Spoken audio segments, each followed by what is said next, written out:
On YouTube, hello to you one and all. I say, of course, hello friends. That does not go there, and I forgot about how bad this shirt looks on stream. Good. Everything is well put together today. I'm a little bit late. My apologies for that, but thank you for being with us straight away today. Always a good time to hang out on a Saturday morning. Late because it was either stream on time or do not shower, and unfortunately I'm a morning showerer. I mentioned before the great nation of Japan is mostly evening showerers, but I don't know how people do that because I feel gross in the morning, probably cultural values and so on. Regardless, hello Slivers, thank you for letting everyone know that I'd be a few moments late as happens. Hello Unnamed Comet, Jim, it's nice seeing you. Hello George, hello Flug. Contraption, welcome back. I hope you're enjoying your Stone Shard demo. Good seeing you, Pepper. Steve, I hope that your drive from Michigan back home goes well. Driving and watching Resorty is a time-honored tradition of the channel. I think most people who watch are in the passenger seat, but for a while there, at least one of you all, Pepper MG, would watch on the center console. Maybe? I can't remember. Maybe it's audio only. Regardless, hello Pepper, good seeing you. Hello to you, Reflex. Hello Eka. I'm sorry I'm late. How the heck are you all doing today? Are things good where you are? Are things acceptable? The weekend has come for you once more, and so I sure do hope that you've been able to enjoy yourselves so far as you begin to relax, begin to hang out, begin to feel positive feelings. You've made it out of the dungeon. Contraption, I forgot just how good the prologue slash demo, a prologue/demo of Stone Shard is. It really does set the tone of the game and teaches a lot of fun and interesting things and a good storyline, I believe. Now, I feel a little bad to say it, but I've decided to set Stone Shard aside. I'm having a very hard time committing to any game right now. I keep seeing the new and the exciting and saying, ooh, let's try that. A few days back, some of you mentioned that I would like the game Quasimorph, very much indeed. And this morning I woke up to an email in the old Resorty inbox that says, hello Resorty, here's a key for Quasimorph 1.0. It doesn't exist for the average player, but hey, go play it. And so we'll go ahead and play some Quasimorph and see how it goes. My shirt only partially exists in our dimension. Yeah, I'm afraid so. It is the green screen back there. The green screen, leads to issues with the yellowish green shirt. But this is my Wrexham away shirt. This year, actually, the Wrexham away shirt will be blackish, grayish, slate something. I don't know how to refer to these colors, but that'll probably look better on the green screen than the current shirt does. Nonetheless, we have a Wrexham match tomorrow morning, I think. I think it's at 8:30 a.m., which is a very, very strange time for a football match to occur. Because that means it's like 8:30 p.m. in the U.S., where I think they are, maybe 7:30, whichever way. Wrexham preseason continues along. We're 20-some days away from the start of the season. Wrexham are the only team in the entire English Football League pyramid, or at least the higher ones, that have not yet signed any players. Every other team has signed someone new. Us, nobody. And is that a sign that we've become a little tight-fisted? Is it a sign that we're trying to swing for the fences and pick up some players who played at the World Cup and so they're delayed? I just don't know, but it's almost that time of the year where you get your nigh daily Wrexham update as I attempt to convince you all to pay attention to a football team over in the great nation of Wales. Kyberos, it's good to see you today. Hello, Marks, welcome in. Hello. Yesterday was exam day. It was the final exam for one of my two courses. The other one is on Monday, a final paper submission. It is the case that's always a little sad saying goodbye on final exam day because it really is the last moment I'll see many of these students as they head back to the U.S., as they head back to other places in the world, and they'll be back in the fall, many of them, but it's just different from this point on. I felt really bad about something. I mean, not really bad, a little bad maybe, which is I always make a deal with the students. And the deal is, if 85% of you complete your end of the term student feedback form, like the evaluation of me and the course, if you do this before the exam, I will bring pizza to the exam, and not, lousy, bad, terrible Domino's pizza. I'll go to a medium tier pizza place that's nearby. And I said 85%, and it had gotten to about 60% last week. And one of the students, the hero of the story, took upon his shoulders the onus to reach out and email all of the students. I didn't know this had happened until yesterday. Email all of the students to say, hey, let's get together. And even if you don't want to do this feedback form, or even if you don't want to get pizza, some of us really do, please, please, please fill this thing out. And so over the last few days, it's gone from 60-something to 75 to 81%. And there it died. 1 or 2 students away from completing the goal of 85%. And so yesterday, I brought them exactly no pizza. And they got so close, and it feels pretty terrible to have this collective punishment. But rules is rules, and it led to some delightful witch hunting, because most of the students were there, of course, for the final exam. One had to miss for the strangest reason ever. We'll get to that in a second. But yeah, they witch hunted just a little bit on this. What, you monsters, kids worked hard. Number one, they're not kids, they're adults, and I don't know. The less pizza I buy, the more Magic the Gathering cards I can buy. That said, a second hero appears. Into the classroom came the student who is perhaps the most antagonistic of us all. He is definitely deeply involved in r/Wall Street bets. He is someone who is like meme lord supreme, and he uses this as cover for probably having some kind of unanalyzed, vaguely alt-right beliefs. And so he has not been a friend to most of the class members. But yesterday, he brought with him like 28 or 30 little Baskin-Robbins ice cream cups, because he thought it would pair nicely with pizza as a gift to the class. Perhaps for tolerating this term, I'm not sure what. And so instead of pizza and ice cream, they just got ice cream, and that's a very sweet thing. So I made sure and went ahead and repaid him, because it felt very strange for him to, have that burden as a student, and that was fine. But I think he really won some friends yesterday, because if you can't make friendship via ice cream, how can you? And though he has like truly opprobrious beliefs, that's the word, right? Opprobrious. One moment, allow me to look up a word I'm not sure I used correctly. Though he has these, it is the case that he is still a halfway decent human.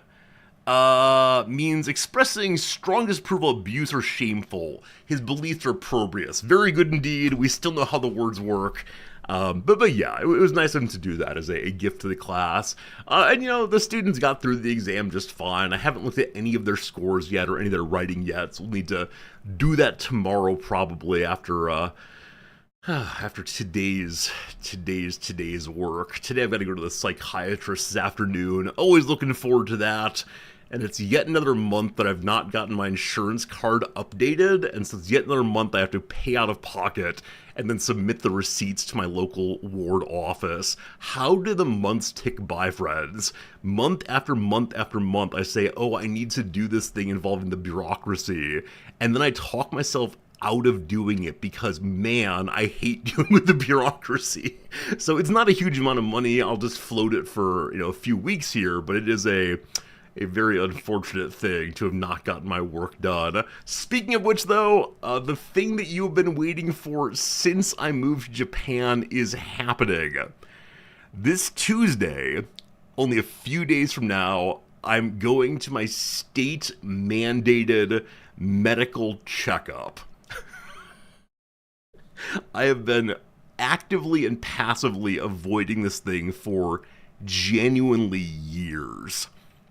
But on Tuesday, I will go to a hospital where they have set up many, many different little stations, I think 15 or so, for them to engage with all of my parts.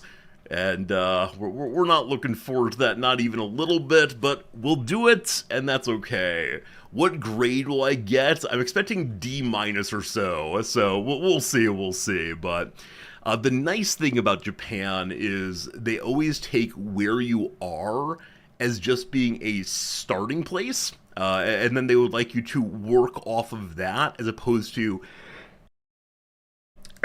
starting with like the ideal and saying, look how far you are away from that, which apparently they do with people who are ethnically Japanese, but not with me, and so that'll be a nice thing. But yeah, the very last of the stations that I have to go to is sitting down with a doctor who will have a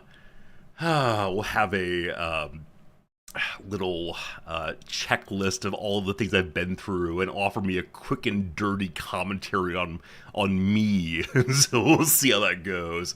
I promised before I would do it, you'll reserve judgment until it's done. So the prior times I said I would do it, I never actually made my appointment. But this time, unfortunately, because I'm employed, one moment. HPG, thank you for being a friend. 41 months. You judged me already. Thank you. It's good to see you, HPG. What was I gonna say? Oh, right. So now, because I'm on my company insurance, I'm no longer able to say, oh, as a poor independent person who's not on company insurance, but instead straight government insurance, I just forgot. I didn't do it. Now my HR will hound me until I actually get it done. So we're getting done. That's all good. It's like a school exam session, grew on in some sense, but like I said, you have to move from station to station throughout this hospital, where, I don't know, I think all day, every day, these poor workers do the same scan over and over again, the same hearing test over and over again, and it'll be something. Remember, I have nerve pain. Unnamed comment, thank you for reminding me. It is the case that I use a medicine for anxiety that in Japan is only legally prescribable for nerve pain. And my psychiatrist has been treating me for nerve pain.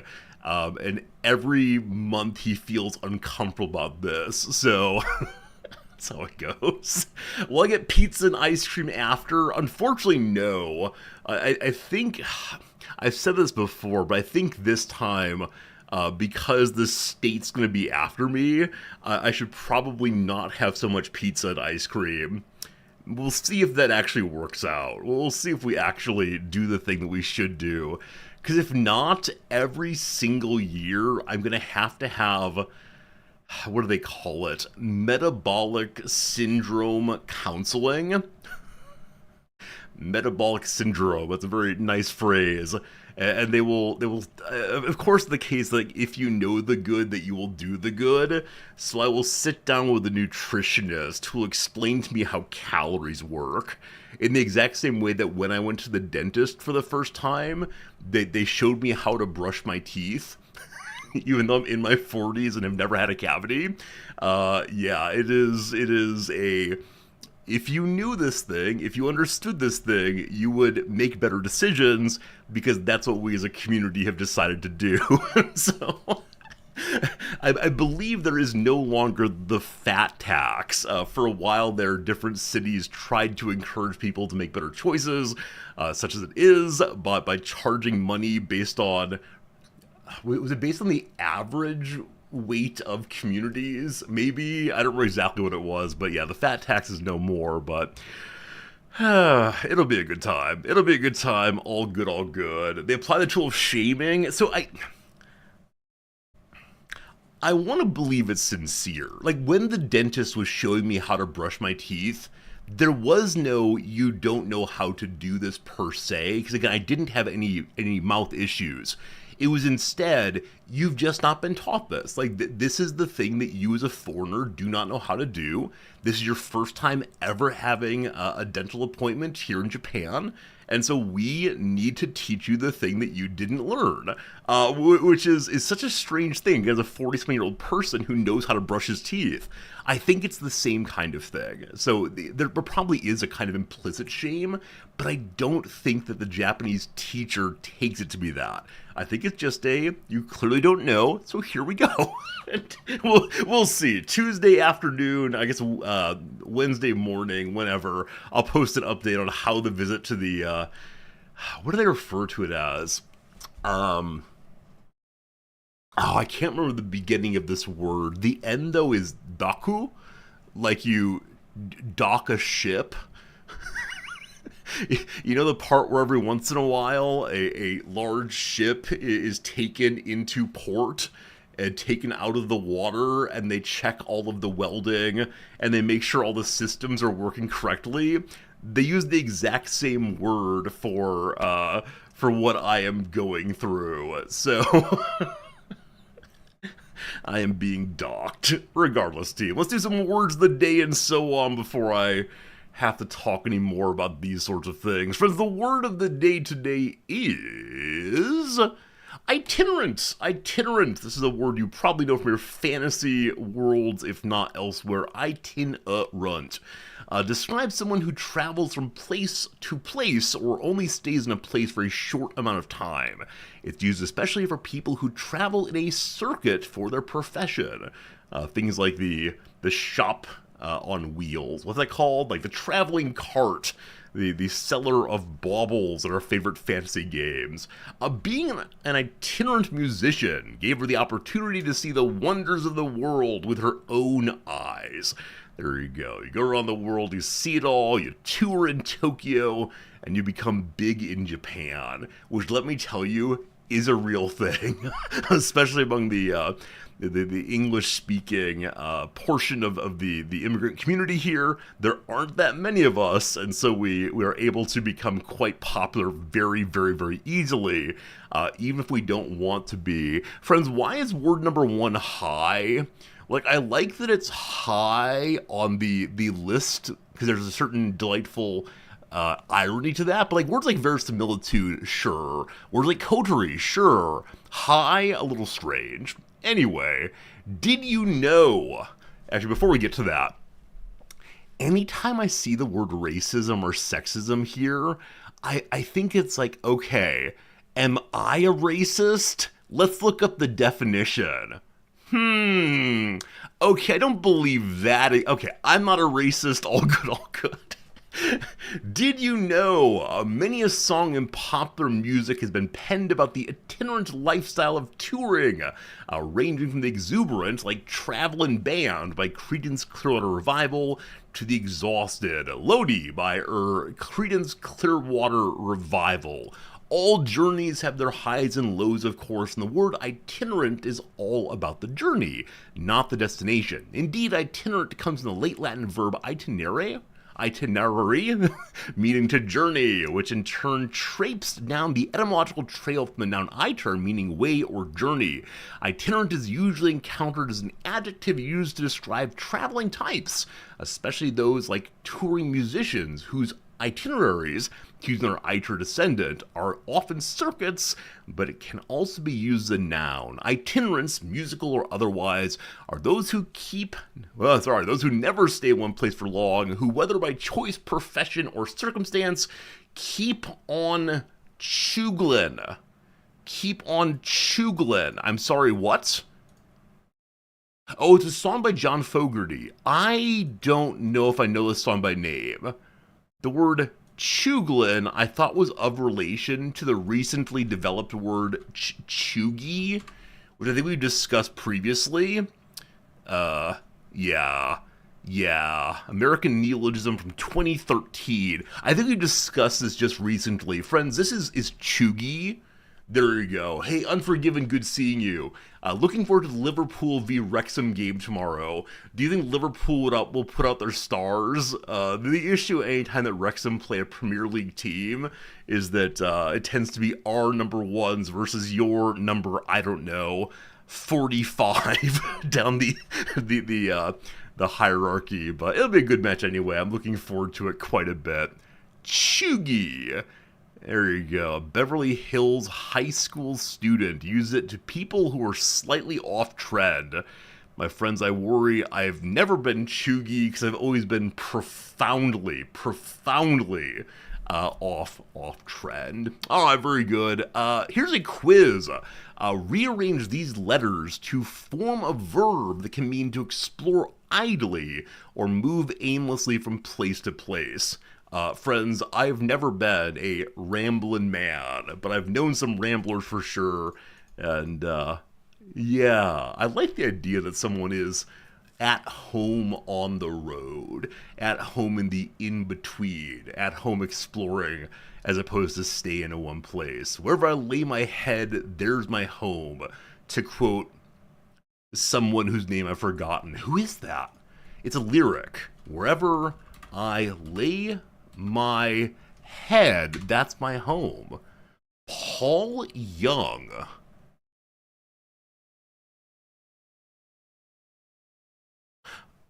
I don't know this person. I must know a cover of it. I see there's a Marvin Gaye cover. That's not the one I know.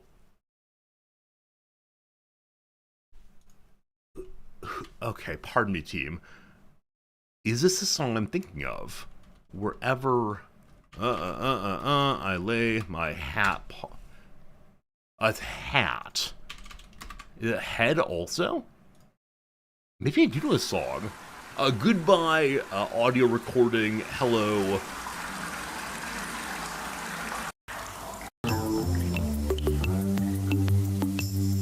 It is this.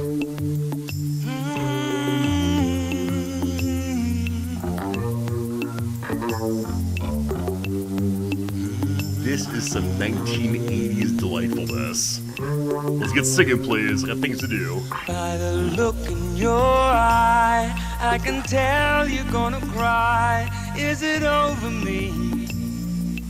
Oh, it's a great song. Anyway, I could spend all day listening to music. You see on the right-hand side here, the Killers and Bruce Springsteen together. An amazing encore. Magnetic Fields, can't say enough good things about them. It's not going to be Let's Listen to Resorty's Music Day, but as always, that's all I really want to be doing. Why am I streaming? Why am I playing video games like me listening to beautiful, beautiful music? Speaking of beautiful things, boom segue, it is time for trivia. Good luck one and all on this one. Science and nature for 3 points. Though hypothesized to be the source of measles, tuberculosis, and Q fever. I don't know what Q fever is. I hope it involves John Delancey. What animals were used to produce the first smallpox vaccine? Wasn't it pigs? Was it pigs? I thought it was pig pancreases. Is that right? It's definitely some barnyard animal. I think it was pigs. Is that right? No. Oh, it's cows. Pigs has 4 letters, so too does cows. Oh, pig pancreas is insulin. There you go, thank you. Chewing grass that gets passed through 4 stomach components. Sorry, compartments. The domestication of what ruminants has led to an increase in atmospheric methane. The cows, it's the cows. One of the many environmentalist reasons to be against factory farming. That's a lot of gas moving out in the sky. I've told this story before, but this is the moment at which I realized that my background was so different than that of my fellow students in undergrad. We had an intro to philosophy class I took in my second year, and in that class, we were talking about different ways to engage with ideas in the world. And one is the instrumental, go get stuff done and so on. And one's the reflective. Fine, very good. And the teacher said, in the reflective mode, you might find yourself ruminating. Any of you know what rumination is? I was a good little student. Boom, hand in the air. That's what cows do. You chew the cud. You ruminate. And the teacher's eyes got kind of wide and said, "Oh, I suppose so. Anyone else?"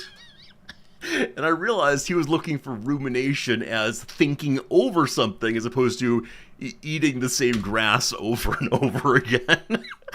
I've tried very hard not to alienate my working class students, but consumer stuff number 2, white rum, lime juice, Hapa grapefruit, and maraschino liquor, no sugar. That's a Papa Doble, Ernest Hemingway's version of what Taino named mixed drink. I don't know hardly any of those words. I know who Ernest Hemingway is. I think this is cherry something. So a variety of fruity things with no sugar. What's that, like, really basic or chuggy drink that's often consumed by, we'll say, like, sorority gals out for a night on the town? It's not the Bahama Mama, though I kind of wonder if that's right, with the word Papa there. I know Hemingway is Papa. It feels strange to say. Like, it's not the Twister. What's a daiquiri? No, that's not right. I mean, it could be a daiquiri, I guess. We're gonna say daiquiri, but it's not what I'm thinking of. Daiquiri. Hey, I got it! I got it! It is indeed daiquiri. What am I thinking of, though? If I just put it in, like, basic white girl college mixed drink. What's it called? Vodka cranberry, no. Margarita, no. It's something bigger and more exciting, I think. But I can't remember what it's called, unfortunately. Okay, one more time. You like daiquiris? I'm not speaking ill of daiquiris. No, martinis? No, I know martinis well. Fruity alcohol drink, large cylinder. The cylinder must not be harmed. Long Island iced tea. Xylix, thank you for getting that. Well done. The Long Island iced tea. The cylinder must remain unharmed. Friends, I'm not gonna read this aloud on stream. It's been removed! It's been removed! Oh no, okay, one second. Oh no! This is one of the most amazing pieces ever written on Reddit. I would encourage you to find a recorded version of this. It is amazing. Anyway, back to trivia question number 3. The 1919 Kitchen and Tap always pours frosty glasses of New Glarus at the venerable home field of what NFL team? I've been somewhere where this is like the local beer. Is it possibly the Packers? I spent a decent amount of time in Wisconsin. But they do a lot of Pabst Blue Ribbon there as being near Milwaukee. I mean, the Packers are really old. Now, if it's Soldier Field, the place where the Bears play, I got problem. Let's say the Packers, Green Bay. Hey, there we go. Yeah, this is entirely because I lived in Wisconsin for a while. Very good. The Wisconsin beer, Jamor, thanks for knowing that. All right, question 4, here we go. Variation on the Shaker hymn Simple Gifts, and what Pulitzer-winning ballet whose title is taken from a Hart Crane poem? Is this Copeland?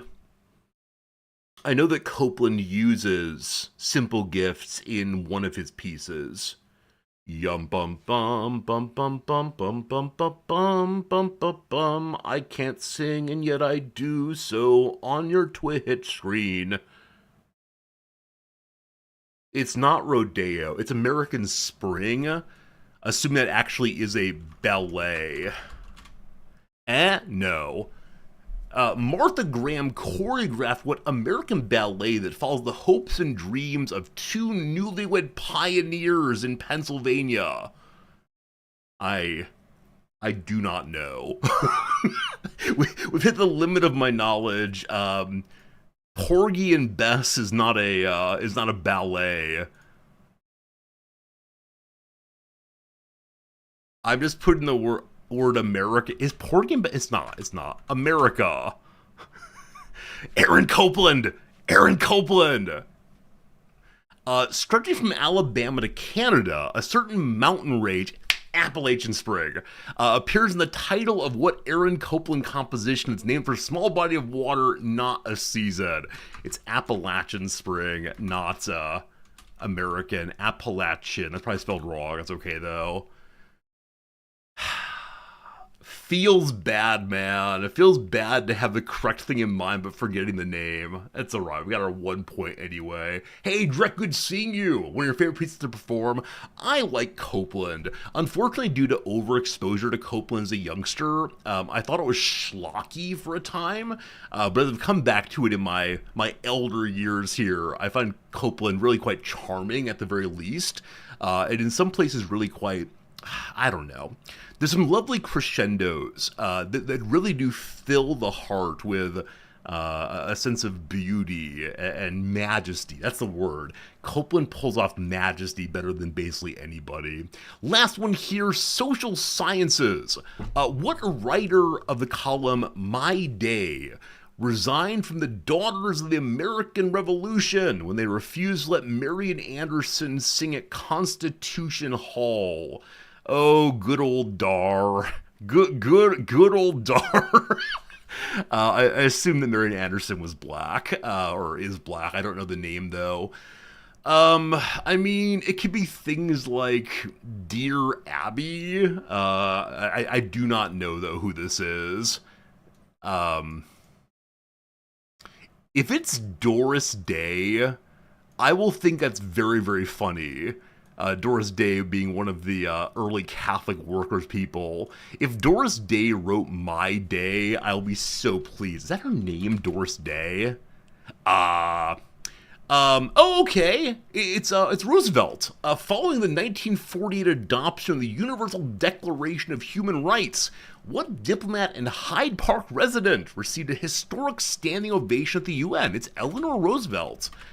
A really fascinating figure in the development of our conception of human rights outside the United States. Yeah, there's a lot to say there, but Eleanor Roosevelt, Maharo, well done, Contraption, well done. We got our 10 points today, 11 in fact. That was a fun one. I should have gotten 3 on the Copeland, but there you go. Another 7 day or so for the hoi polloi. Man, my arts and culture score has been obliterated recently. You'll recall that maybe a week and a half back, 2 weeks back, I had a grand reset of my stats, and so I lost my 2.5 down to 1.88. Whew, gotta fix that one for sure. Anyway, a fun day through and through. Let's go and play the Redactyl, and then get ourselves into our video game Quasimorph pretty soon.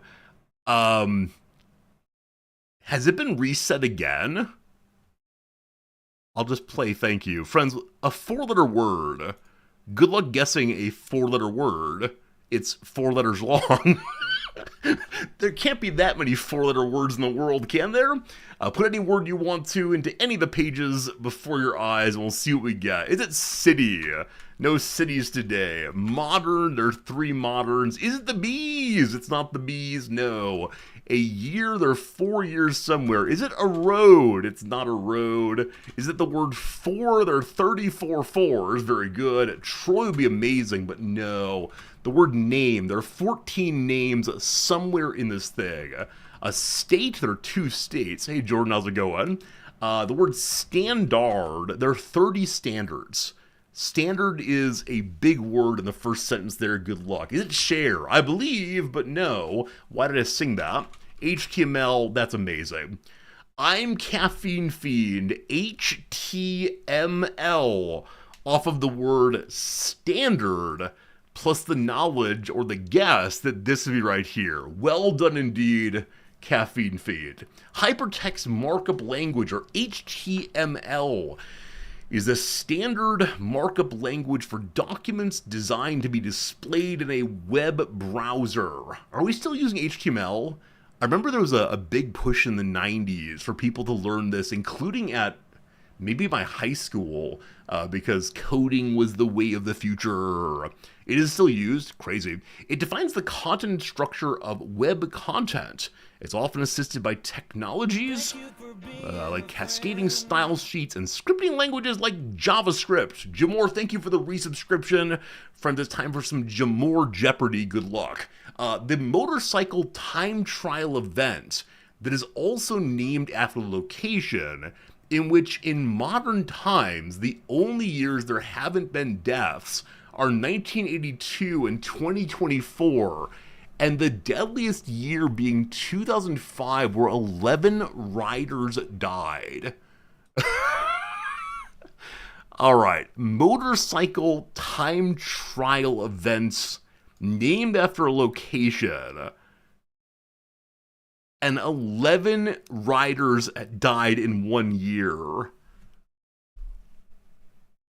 You'd think if that many people were dying, I'd be aware of it. I have no idea. I'm sure my father knows. He knows all things racing and cars and so on. But, I mean, there's like the salt flat thing. Let's say it's that salt flat thing. What is it? The Isle of Man, the Isle of Wight is the suggestion here. Is it Bonneville? Bonneville's good.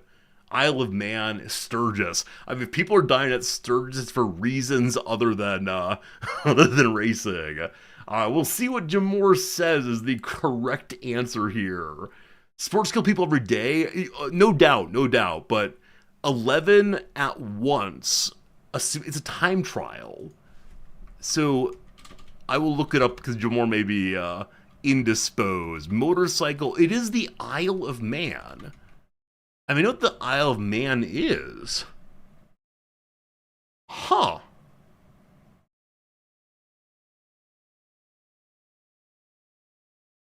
Why do they continue doing this if it kills people regularly? Have they not found a way to keep it safer? Because I remember when, Dale Earnhardt died in NASCAR, there's immediately this sense of, we have to do something to make sure other people don't die.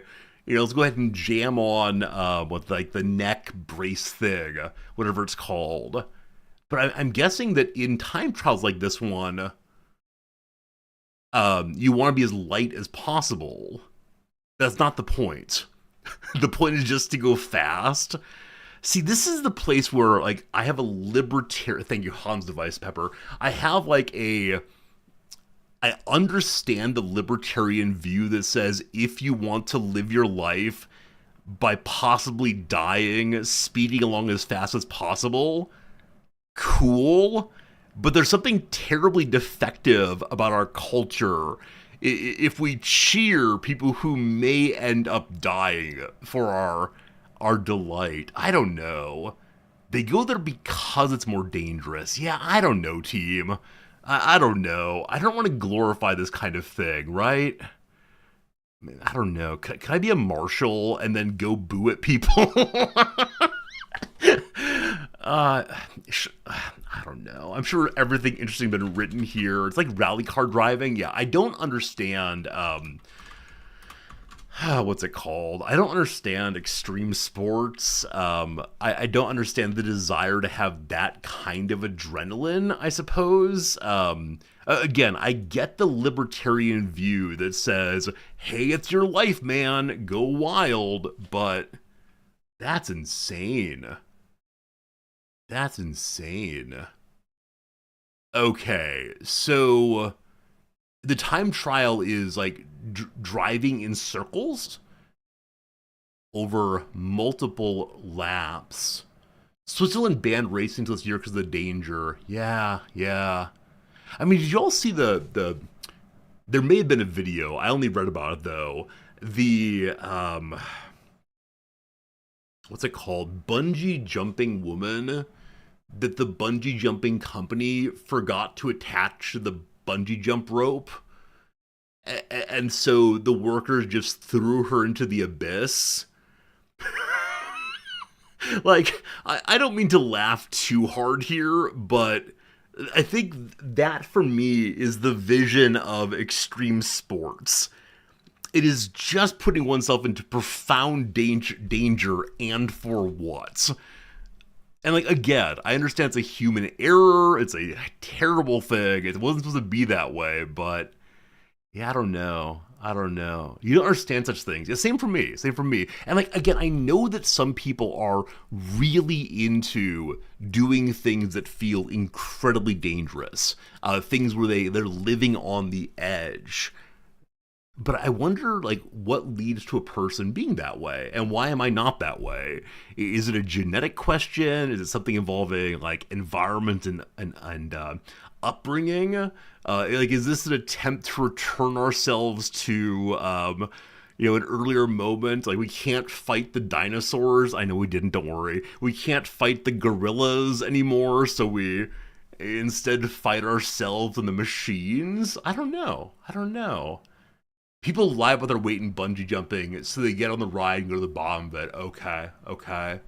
Yeah. I mean, the sense that people take even risks that put the operators of the bungee jumping location in a situation of possibly killing someone, like, that's pretty terrible. I think if you're going to do this kind of thing and get other people involved, then you absolutely positively need to be honest to them about what's going on. There's been criticism of the event. Yeah. Yep. The coroner noted. Oh man, I mean, if you have the city coroner actively commenting on not just like one terrible thing that happened, but instead your event itself, I don't know, have I become a humorless scold? Because again, I want to say, I get if people want to do this, but holy moly. Did I see the track layout? It's possible I was ranting along about things and didn't notice. Let's see if we can find it. As a philosopher, why am I surprised? Because as an American, I have an automatic knee-jerk libertarianism when it comes to people and their bodies. There are lots of reasons for this. However, I think, like, philosophically speaking, I prefer that we think about the inner relations that lead to certain desires to use one's bodies in a particular way. For example, the like people who are into hanging themselves on meat hooks.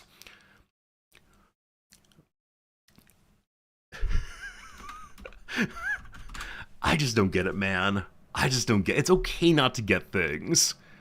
Okay, so you just make like big circles of a portion of the island. I thought initially that they might have like Mario Kart overlaps.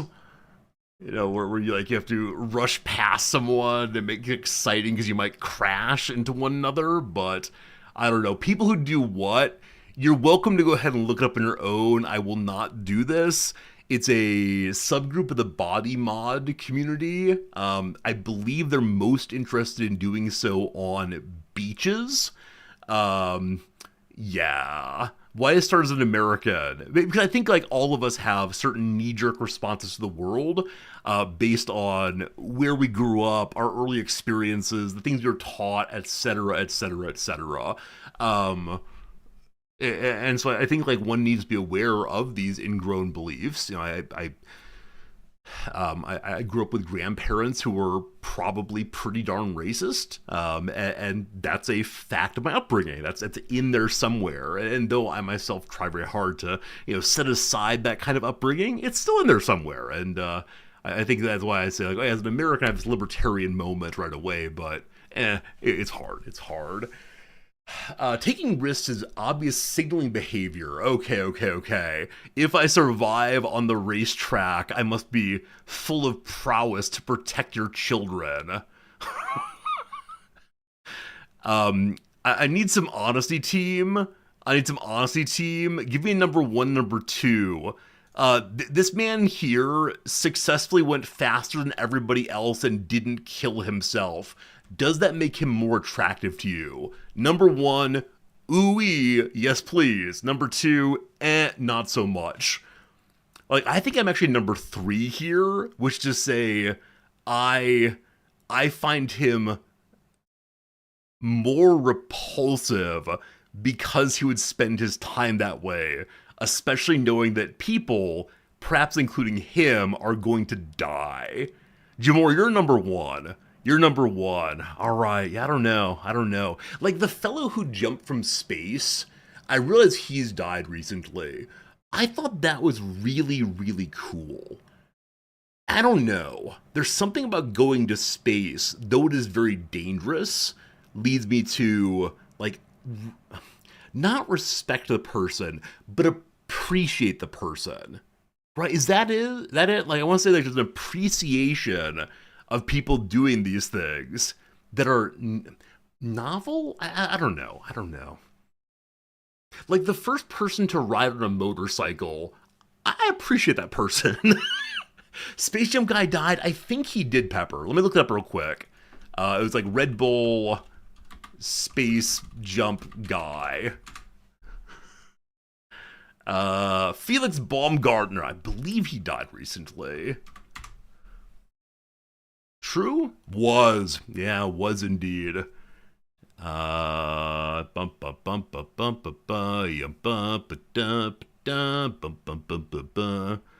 probably does not matter how he died. Powered paragliding.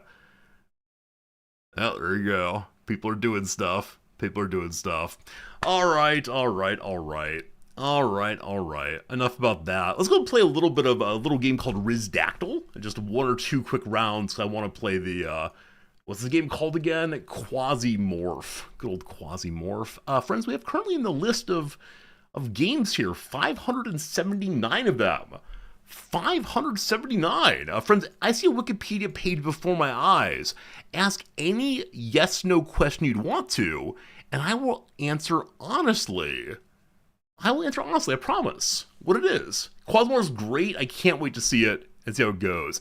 Is it a noun? We don't play the game that way. The question must be about the reference, not the system of reference. Boom philosophy. Thanks for that follow. I do appreciate it. What you got? It's a good one. Oh, who submitted? I'm sorry. Submitted by Crown Bun. Crown Bun. Is it a place? No. Is it a person? It is not a person. No. No. Is it or was it alive? Slivers, it is or was alive, yes. Is it unique? It is not unique, no. Someone asked before, do I know the origin of bungee jumping? I don't. Like, my first guess would be something, paratroopers, but I'm vaguely remembering there might be something Native American about it. I don't quite remember there. Not quite remember. Is it alive? It can be alive, yes. Is it fictional? No. Hey, Maximus. Which philosophers had the most fun teaching and which the least fun? I don't like teaching Descartes because he introduces a problem for no particularly good reason. Like, his separation of mind and body, though useful as a thought experiment, puts us on like a blind alleyway that I have to spend all semester healing, so I dislike that quite a bit. Favorite philosopher to teach? I don't know. Like, pretty much anybody that gets the students to respond is fun. For my Japanese students, teaching John Locke is interesting, because most of them have never thought of themselves as owning themselves. Anyway, gotta answer some questions. Here we go. Does it exist right now? Yes, this thing does exist right now. Is it a unique alive? Can it be an alive thing? Or is it a specific one? Yes. Is it an animal? It is an animal, yes. Is it community driven? In some sense, yes, I suppose so. I guess. Community driven is a strange question, but maybe a little bit. But yes, it is an animal. That's probably the most helpful part of this thing. Is it a bird? It is actually a bird. No Superman jokes this time. Is it a bowing deer, if only? As you might know, the deer is a messenger from the gods in Shintoism. Is it livestock? No. A mammal? No. Lemmings? Excuse me, lemmings? No. Is it an African animal? I don't believe so. Is it migratory? Yes. Would it fit in a small red bread box? Depends how small it is. A household pet? No. Actually, give me 1 second to make sure it's migratory. It is, yes. Is it a tit? It is not. Does it fly? It does. Is it an eagle? No. A Canada goose? Well done, but no. How specific are we getting with the name? It's a name that most of you know, so we'll get a little specific. The putu? No. European swallow? No. Is it found in the found in the New World? Yes. Is it an unladen swallow? I was wondering how long it would take for them to get there, but no. Is it from North America? It is, I think. A flamingo? No. A robin? No. A pigeon? No. Is it kept in zoos? Probably some zoos, but it's not like a standard zoo animal um, like a flamingo. Is it popular? I think so. Is it endangered? I don't think so. It's of least concern. Least concern. There you go. The cuckoo? No. A cardinal? No. All right. Are there any hints left this time? There is a hint there. There's a hint there. An owl? No. Would it be unusual if you ate it? I think so. Is it a bald eagle? No. A house sparrow? No. The woodpecker? No. The blue jay? No. The peacock? No. This might go on for a while, so here's the clue. A fastest member of the animal kingdom? Fastest member of the animal kingdom? Does it sleep in the day? It does not. Is it a bird of prey? It is. A hummingbird? No. Is it flightless? No. Is it the peregrine falcon? Peregrine falcon! Despite an error of spelling, it looks like Jim Moore got in there first. The peregrine falcon team, often called just peregrine, is a bird of prey in the family Falconidae, known for its speed. A large crow-sized falcon, it has a blue-gray back, barred white underparts, and a black head. There you go, team. There you go. It eats other birds. My goodness, my goodness. They have peregrine falcon demonstration at the National Aviary in Pittsburgh. All right, look here, Infinite Drek. Am I currently reading a collection of Andrew Carnegie's essays and thinking about you every other page? Of course I am. I think I'm teaching a portion of Carnegie's Gospel of Wealth. Team, though it's the case that Carnegie often gets labeled as a robber baron, he's real smart. If you haven't had a chance to read Andrew Carnegie's essays on wealth and business and peace, etc., fascinating stuff. In late life, Carnegie became a fairly strong pacifist, and the building that is now where the International Criminal Court of The Hague sits was actually gifted by Andrew Carnegie. There you go. There you go. Fascinating things. Fascinating things. All very good. But yeah, strongly encourage that one as we read. What speed does it reach? That's a great question. What is your maximum speed? Numbers.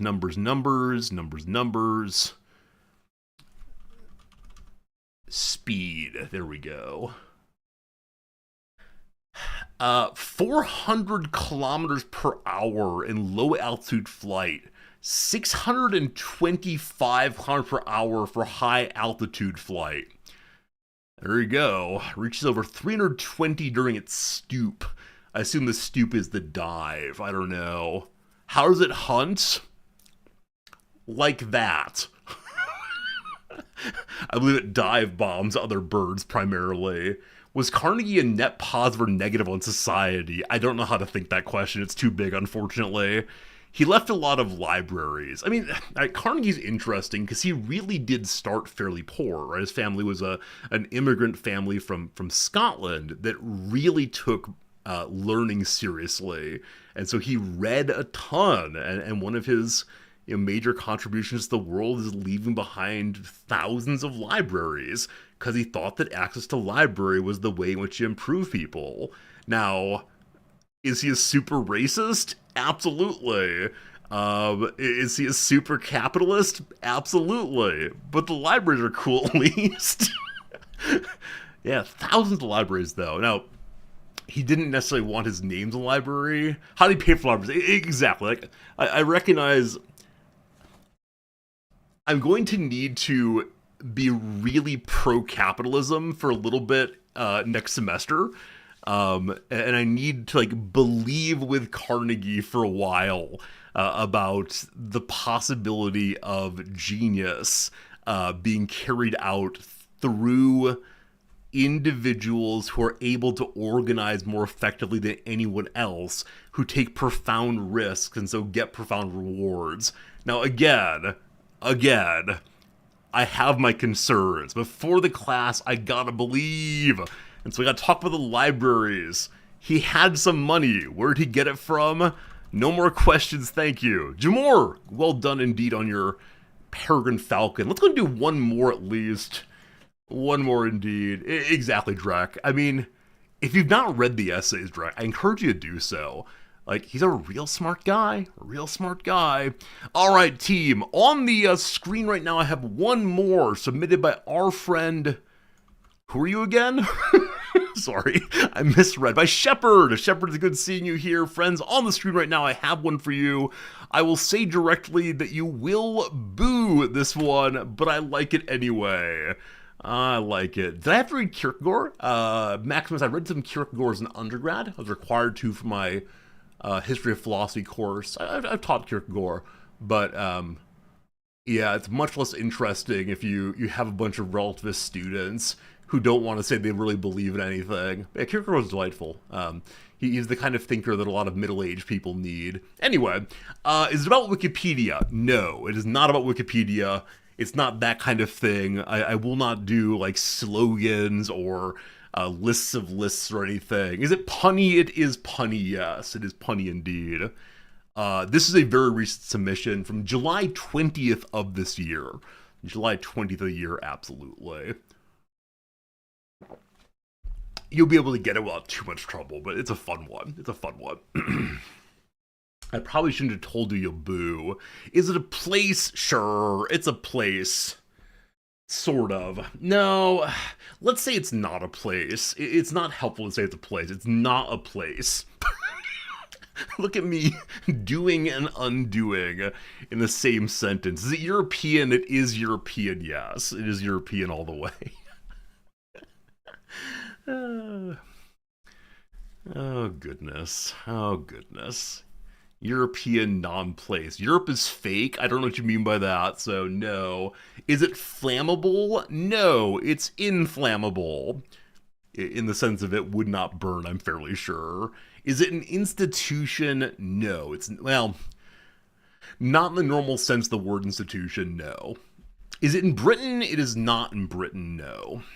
Would it go down when submerged in water? Yes, it would sink. It would absolutely sink, yes.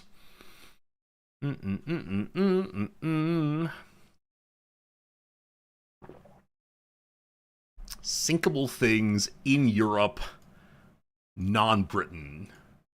Is it man-made? It is man-made. Is it the Norwegian Road Museum? I don't know what that is, but unfortunately it's not the Norwegian Road Museum. And if you see, though, the shameful conduct of Christopher Nolan's team borrowing some ancient Viking longship and returning it damaged, shame, shame. This is much like the movie The Hateful Eight, in which Kurt Russell's character is meant to break a replica 1800s guitar and smashes the actual thing in the film. We destroy relics in this family. Is it larger than the Big Ben clock? Yes. Is it the atom in Brussels? No. Why even have the actual thing? Pepper, that's an amazing question. Something Tarantino, I guess. something, look how cool we are. But yeah, pretty dumb indeed. Pretty dumb indeed to have that actual guitar. And the longboat. I think the longboat is owned by a volunteer group. Did this thing move? This thing did not move, no. A non-movable. Is it a tower? No. No. No. But it is bigger than the Big Ben.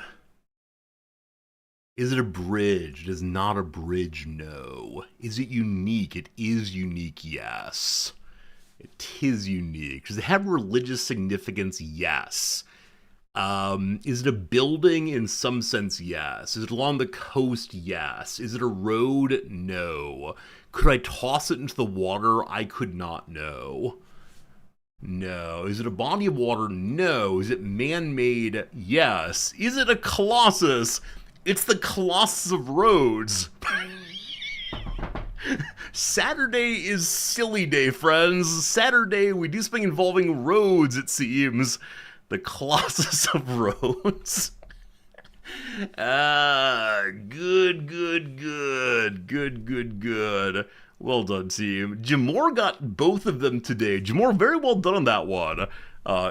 Getting both the points. But that's great. Thank you for the good submission. Shepard, I appreciate it very much. More roads, things more good. How has David Hume's is-ought problem impacted me? I struggled with it quite a bit as an undergrad. The thought of, we see all the facts of the world and science tells us this and that, but we can't find morality, we can't find statements about what ought to be, and so these kind of statements are either empty or at least dangerous. That said, in grad school, I became deeply involved in pragmatism, and pragmatism tries to sidestep the is-ought problem by suggesting that morality is something that we build up socially. And so though scientific discourse in its form of physics can't give us access to things like moral statements, they are able to develop other kinds of sciences like ecology, perhaps, and then also through social practices. There you go. Lots to say there. Another time. We gotta have a philosophy stream again soon. Because I feel bad, not discussing what the is-ought problem is, for those who don't know this kind of thing.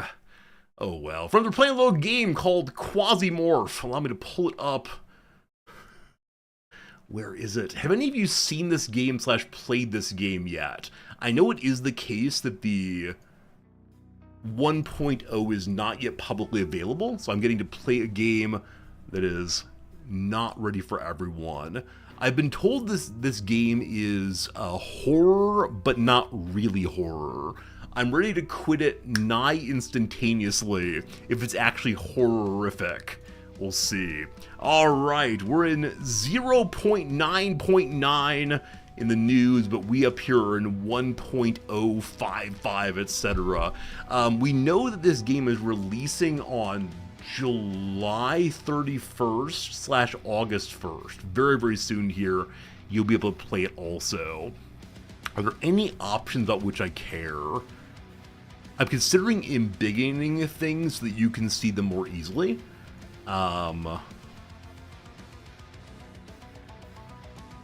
Anything else? Camera shaking we might hate, but we'll see. Fetafist, what's up, my friend? Here we go. It is time to start a game. New save. Easy, normal, or unfair? I will play normal because I'm a normal gamer, surely. Why to start the game? The history of humanity is written in tears and blood. Liars, tyrants, idealists. This is maximum game volume without going into the on the edge of a sword. Options, so lean in close to your speakers. For liberation from the shackles of fate, and we're ready to go through the last judgment for it. Not for the glorious death for the eternal kingdom, love, or the Lord, but for a way to step off the path of suffering.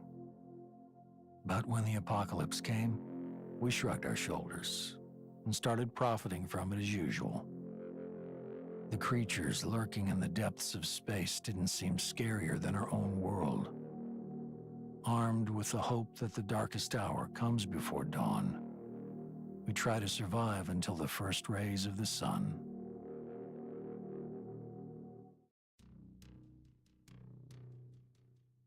Oh boy, I'm typing in chat, 1 second. I'm probably right with you in the video game. One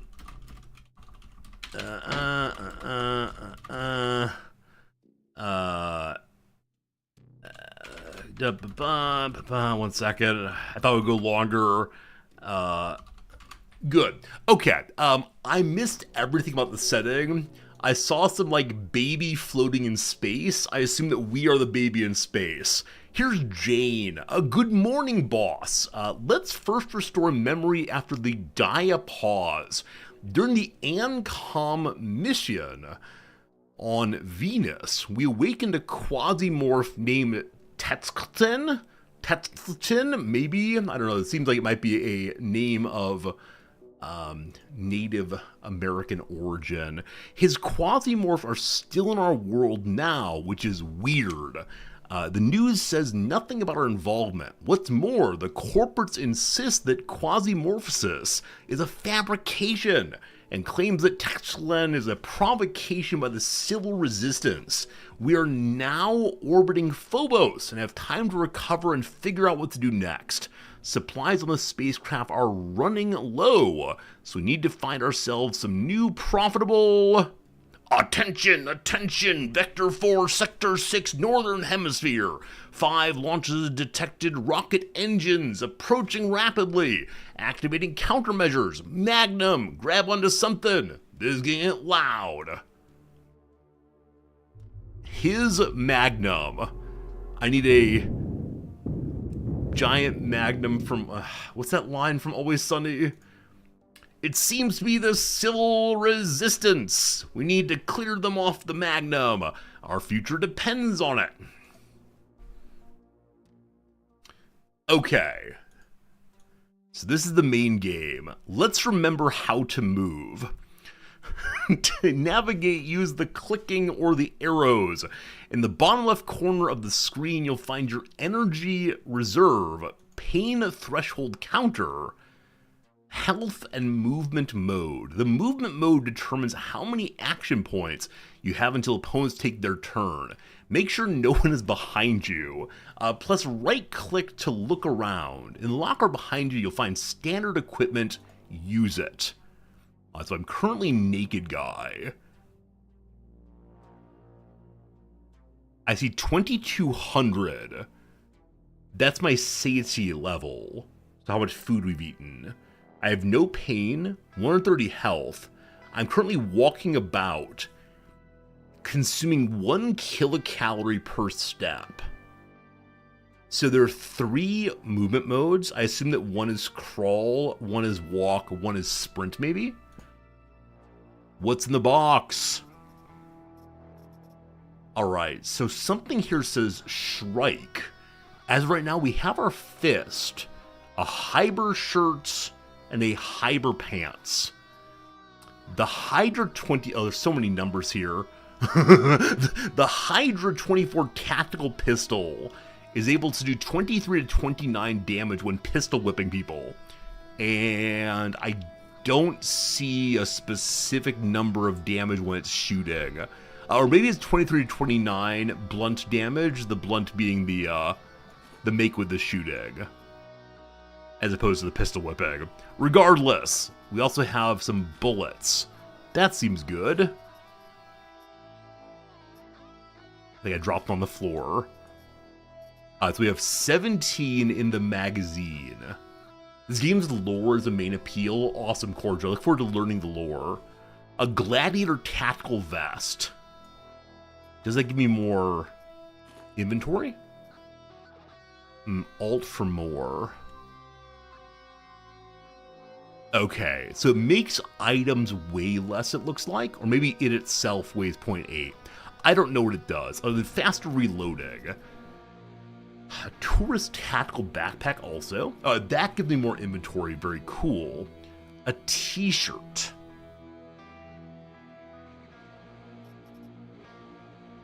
So the current shirt gives me more protection against poison and energy, maybe.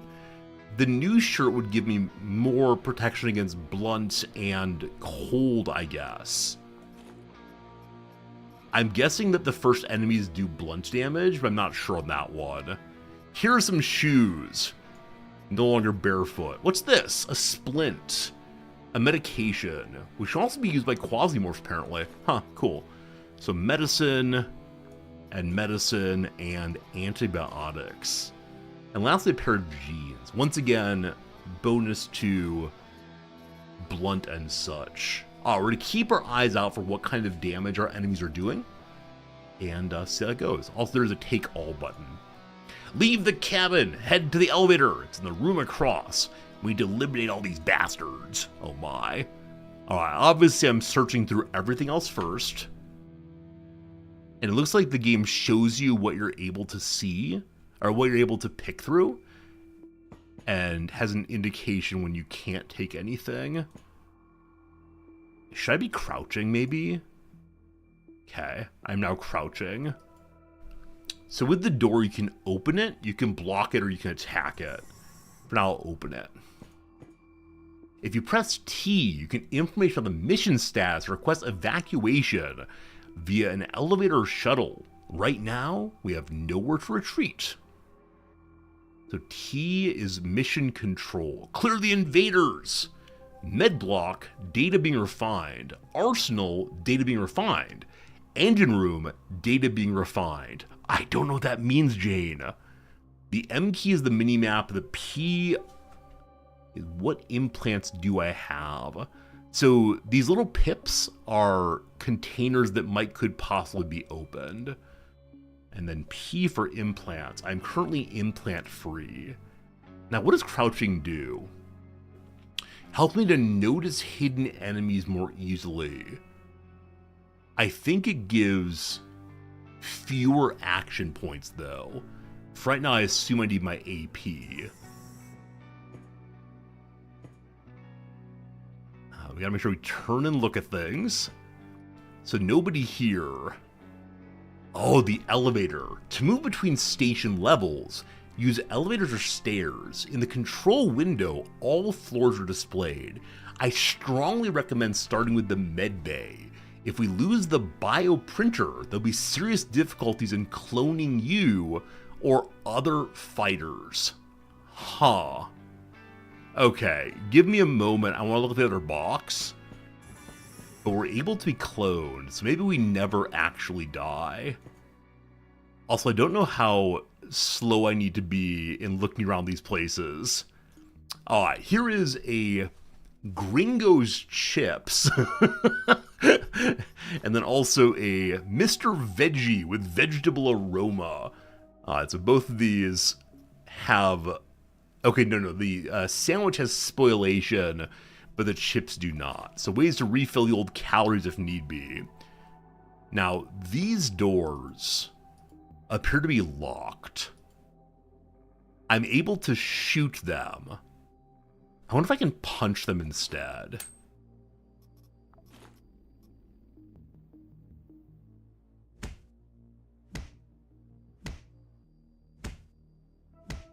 It looks like it might be a little bit broken now. I don't see a way to... Oh wait, the light's off now. May I open it? No. I broke the light. Oh! Oh, it's working! Who needs keys when you have a fist? Okay. Okay, secret loot area, let's go. So a couple of scanners and containers. We have here a lamp. The lamp is used to repair robots, it looks like. Over here we have a transformer They're more than meets the eye. Scanner 1.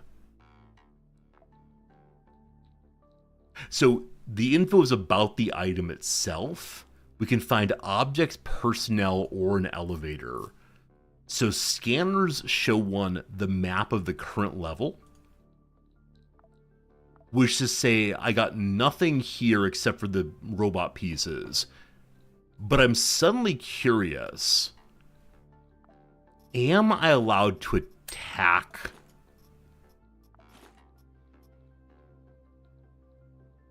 Okay, I don't see a way to attack this. Okay, so maybe I can't destroy absolutely everything that comes my way. Very well. Very well. Also, I put my pistol in my offhand. I don't know if that matters at all. Oops.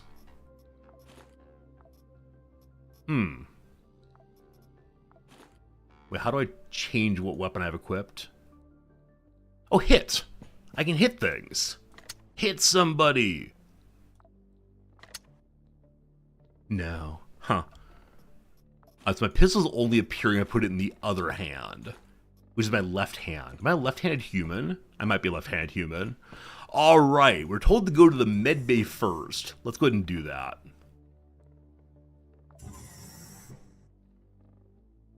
I'm guessing we'll find our first enemy here most likely. This is the med bay, where the bioprinter is located, a perfect place to remind you about your health. If your health reaches 0, you will die. If your pain threshold reaches its limit, you lose an action point.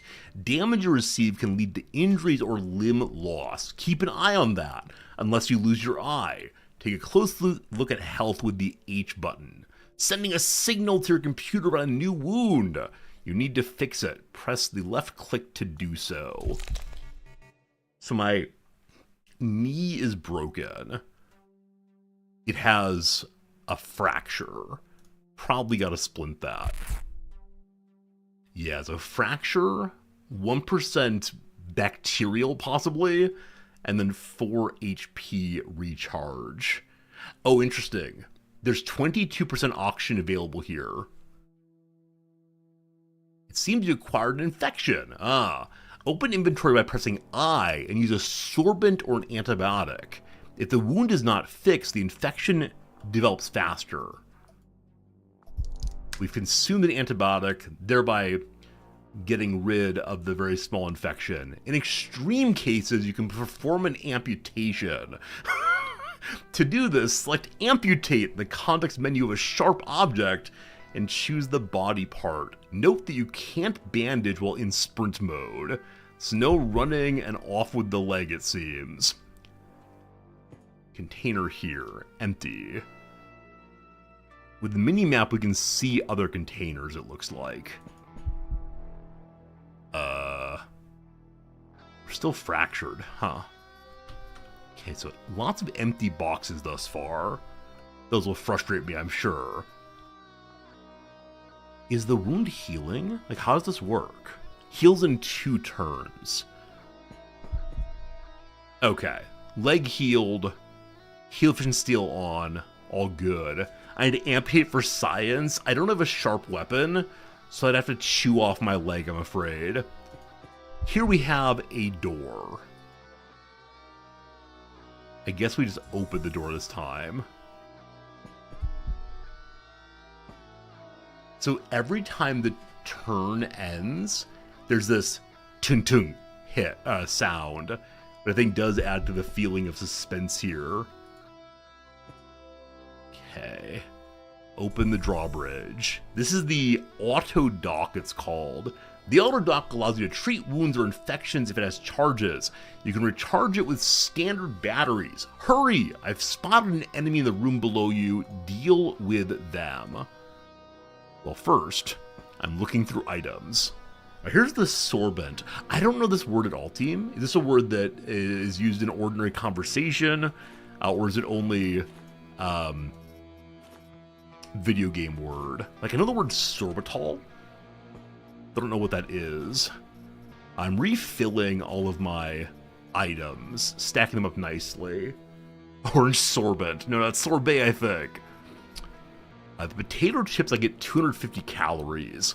I believe I'm full at 2,500. Let me consume these. Oh, 2,200. I've just wasted so very much food. Whoops. Whoops. Whoops. That's alright. Sorbent's an absorbent material. Got it. We also have one piece of plastic, which you can use to stabilize a wound like bandage. I have too many bandages, I'm excited. Cat. Drop my starter clothes? No, never. There are no charges. Wait, no, it's fully charged. The auto dock is fully charged, but we can't use it if we're not injured, I guess. Yeah, I'll definitely drop the starter clothes if I can't use them for something. The door just opened here. Hello, friend. Okay. It's a raider. Ordinary Colin node of the civil resistance cell does the dirty work. So it has much higher resistance than I do. 45 HP, is currently attacking in good shape. Has a galloned semi-automatic pistol, which is less damage than I do, I believe. Red clothing. Do I shoot the man?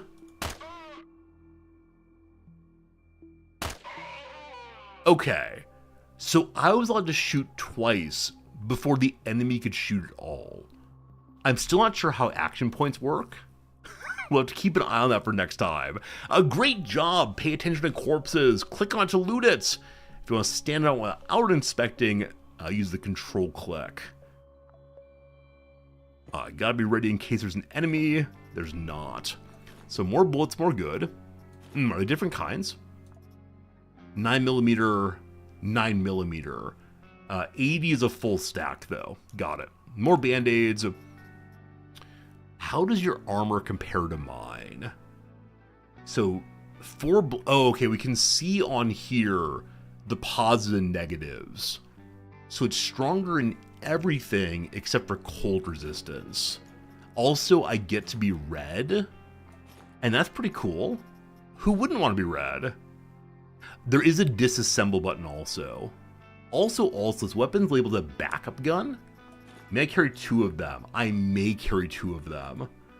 Wow. How do I reload? Oh, the enemy was stunned? Oh, thank you, Waffles. I appreciate that.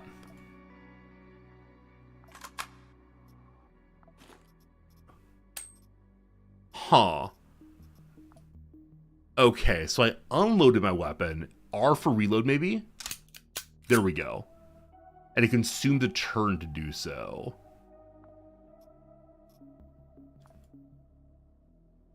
How do I switch weapons? I will now drop my starter clothing, unless I can take it apart. Disassemble. Hey! Rags and rubber. Well, that's great.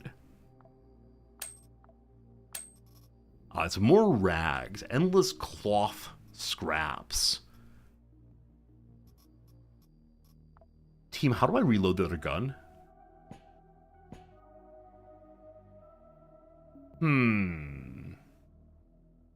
So R is weapon reload. I still have 80 bullets left there. May I have to main hand it? And then reload it. Okay, it looks like I can only wield one weapon at a time. I can have the other one in the offhand, but it doesn't seem to do terribly much while it's hanging out there. Cool. I can get a few more of these now, filling up to 80. My bandages are good and full, it looks like. Destroy it all. Okay, so you can destroy bullets, making them into plastic. I actually didn't expect that at all. Huh, we have a hole. Friends, we have a hole in the wall. Our O2 level is still 22%. Huh, surprises me a little bit. Maybe this area is not actually exposed to the void of space in the way it appears to be. I may not interact with the ship here. So that's all for right now. Yeah, still plenty of O2. Huh, slight surprise there. Okay, what's on the other side of things? No enemies seen, but I'm surprised there's no pop about what these are. It appears to be clones of some sort, maybe? I don't see a way to interact with them right now, unfortunately, but I'm sure we'll learn eventually. And a bathroom. What's in the bathroom? Nothing. Nothing. Tab key is switching weapons. Tab key's inventory, it looks like. But thanks for the thought. I'm guessing we'll learn about the bioscanners only when... Or not bioscanners, the bioprinters only when we ourselves need to be reprinted. To the arsenal! It is time to get some guns. Chick, boom. And here's our arsenal. Ammo and melee weapons have different damage types, armor has different resistances. To win, choose wisely with what and how you attack. We look around, we despair of a lack of things to loot. But that's okay. It is the case that both of my weapons are blunt damage, correct? Yeah, they don't have any additional damage types. It looks like they both have the same crit rate. The Gowland scatters less. It says better accuracy, but it does less crit damage. And all I care about, endless crits. To reload your weapon, push R. If ammo is in the tactical vest slot in the middle of the screen, reloading is faster. You have 2 weapon slots, you can switch with the S key. That's a bottle of water. Friends, I almost shot the bottle of water, just so you know. If the ammo is inside the middle of the screen, I think it's just the R key here, maybe. It's just hiding behind cover to make it hard for enemies to hit this. To do this, stand the highlighted square. Cover can stop a bullet if you're not shooting directly from behind it. So when you step in to shoot, the cover stops covering you. If you ever want to shoot somewhere other than the enemy, hold the tab key. Cap locks? Shift? What is this, friends? I'm confused. The cursor will change to a crosshair. Shooting directly will be displayed. Here's a bottle of fuel for the flamethrower. You can blow it up with a shot, but don't catch it on fire. If you catch on fire, you can extinguish it with liquid, like this bottle of water. Bottom middle where you pick up bullet. Froglock, it's good seeing you. So here is bullet. Bottom middle. Ah! There's more inventory space down here. I'll keep my bottle of water there for emergency purposes. So shift key lets you aim at things. I see. I'm not going to blow that up until I find an enemy nearby, perhaps. Empty room. Empty containers. What's this? A foreman helmet. It's a rag item, but for right now it gives me a hat to wear. I love that putting on clothes changes your character model. I think any game that does that I like so much immediately. Okay, so I'm allowed to just shoot random stuff. And each... Hello? Okay. That raider moved in real fast. That's a metal pipe. I read it as a shotgun. We see resistances against a variety of things. Blunt's what I got. So blunt's what I'm doing. Bang. Bang. Another one. To the right of the active weapon is the button to select attack mode. Hover the cursor to see advantages and disadvantages. So single shot versus rapid fire. The difference is less accuracy, more scatter, of course. Sleep well, Jamor. Catch you later. enemy number 1 is carrying a quad damage Titan quadruple. Huh. So it's a drug of some sort, I believe.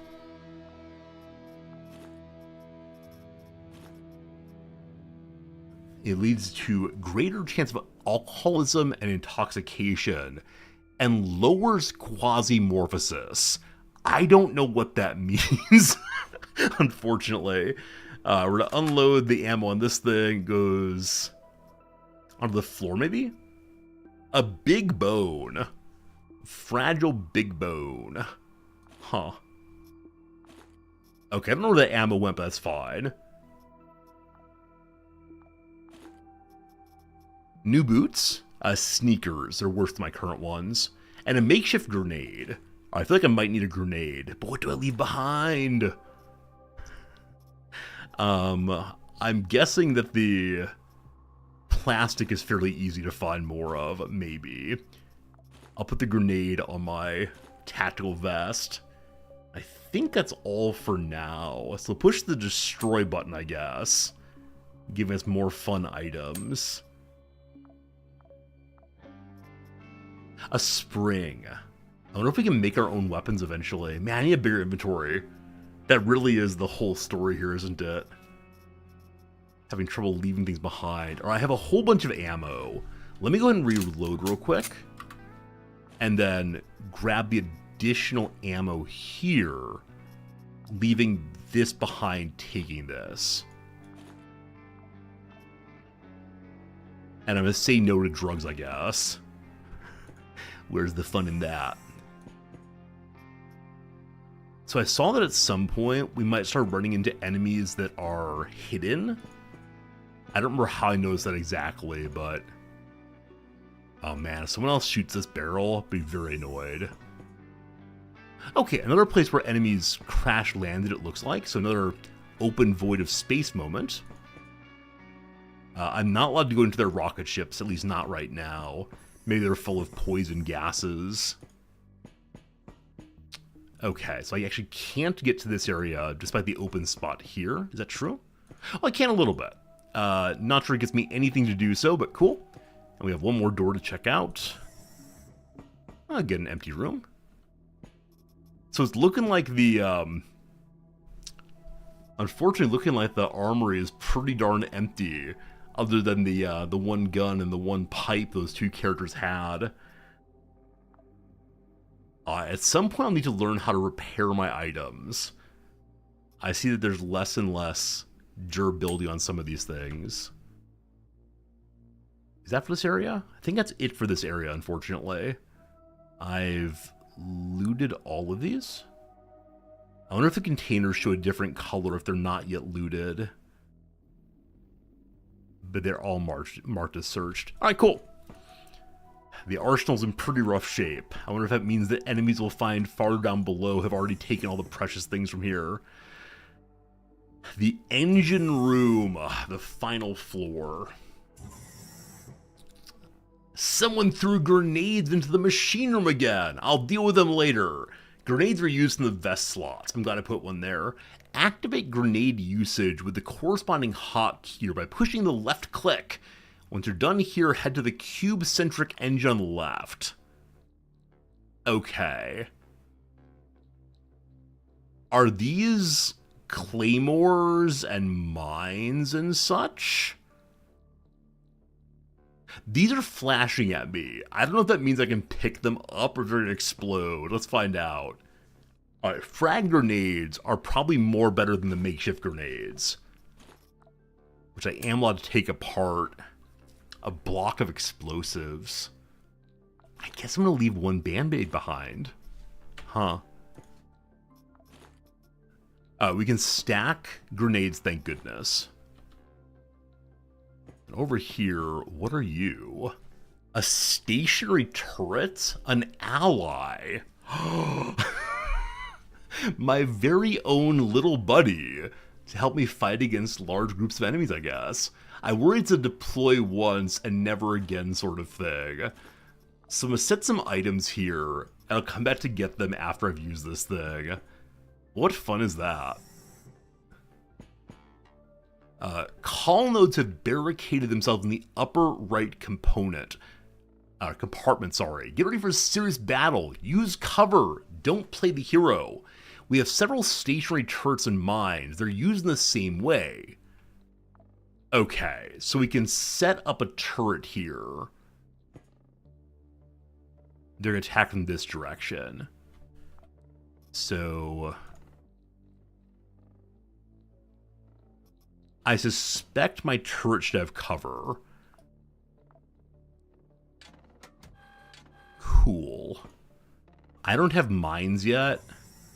Here are the mines. FGP pressure mines. I'm very grateful that the game is telling me how to play well now, as opposed to just getting overrun. Here's some more bullets. We don't need them currently. Here's super heavy ammo. I wonder if I need to put that into the big gun out there. This has a little bit more durability. Cool. Which pragmatism books do you recommend for those who went deep into the epistemological black hole? So Maximus, it depends on how much you know about contemporary philosophy. If you know a fair amount, I recommend Richard Rorty's Philosophy in the Mirror of Nature. If you don't know that well, I recommend John Dewey's Quest for Certainty. I think those two books are fairly useful. There are essays also I can mention if you want, if you don't want to go with whole books, but yeah. Alright, do you have ammo inside of you? It has 24 of 24 shots, I assume this means? Yes. It takes 797 bullets. 12.7. What does this mean? How did I find this book? Thanks to Rose the World or recommended. I don't know what Rose the World is, Waffle. I was sent an email by the company who publishes this game, and then also some viewers mentioned this game a few days ago. So it's a combination of you all knowing things and me all getting emails, which I appreciate. Okay, so the enemies are up here somewhere, in which case I should probably plant a mine here. Destroy them before they blow up the cube-centric engine! So this door opened. I thought that they would come running out.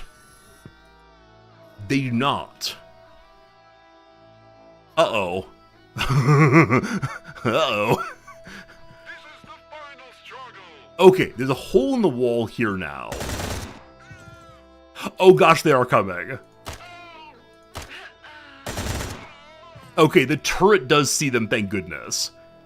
Now, am I behind cover? No. So, I'm gonna disengage and let my turret get the kills, possibly.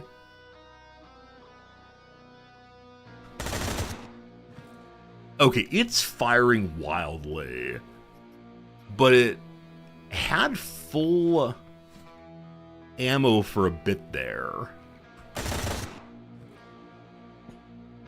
And am I allowed to get kills too?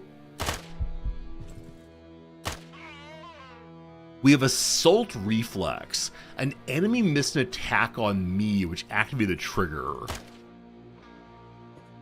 I have grenades. How far can I throw this thing? Sure.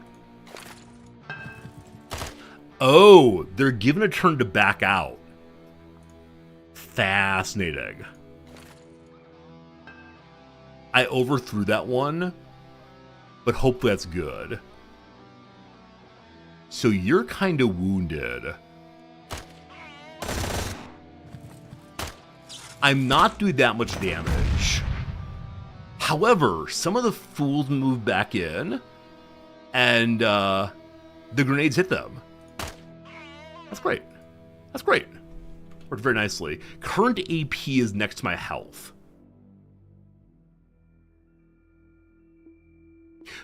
Oh, is the 1 here my AP? I assume that was like what walking mode I'm in. So I have 1 AP possibly. I have 0. There we go. Well done, Frank. That's me. I'm Frank. All invaders eliminated and the Magnum is no longer a threat. See you on the bridge. Over and out. No. No. I wasn't allowed to loot. It's over. The Magnum has sustained minor damage. Basically, it won't affect the functionality of the equipment and crew. So we can go where we want and do what we want. What I want to do is go loot those bodies. Okay, I got some items here.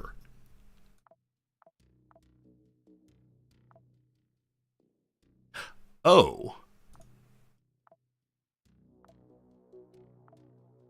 There are a ton of items here. Oh. So there's G for unload all. Now I see that we have cargo hold. Does anyone know, do I have to move items into the cargo hold to save them? Or are they safe in these piles also? As far as weapons go, we can move up to a submachine gun.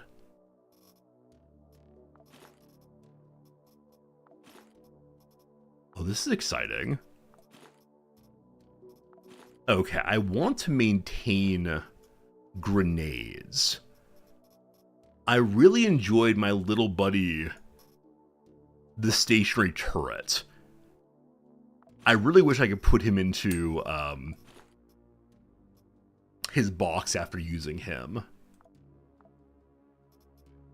Insulating tape. You can tape your wounds. So there's metal armor jackets. They're quite a bit heavier. The green jacket has better resistance to 2 things, but not to the rest of them. I guess I'm going to maintain the red clothes for now. The boots are a straight upgrade, except for the additional weight.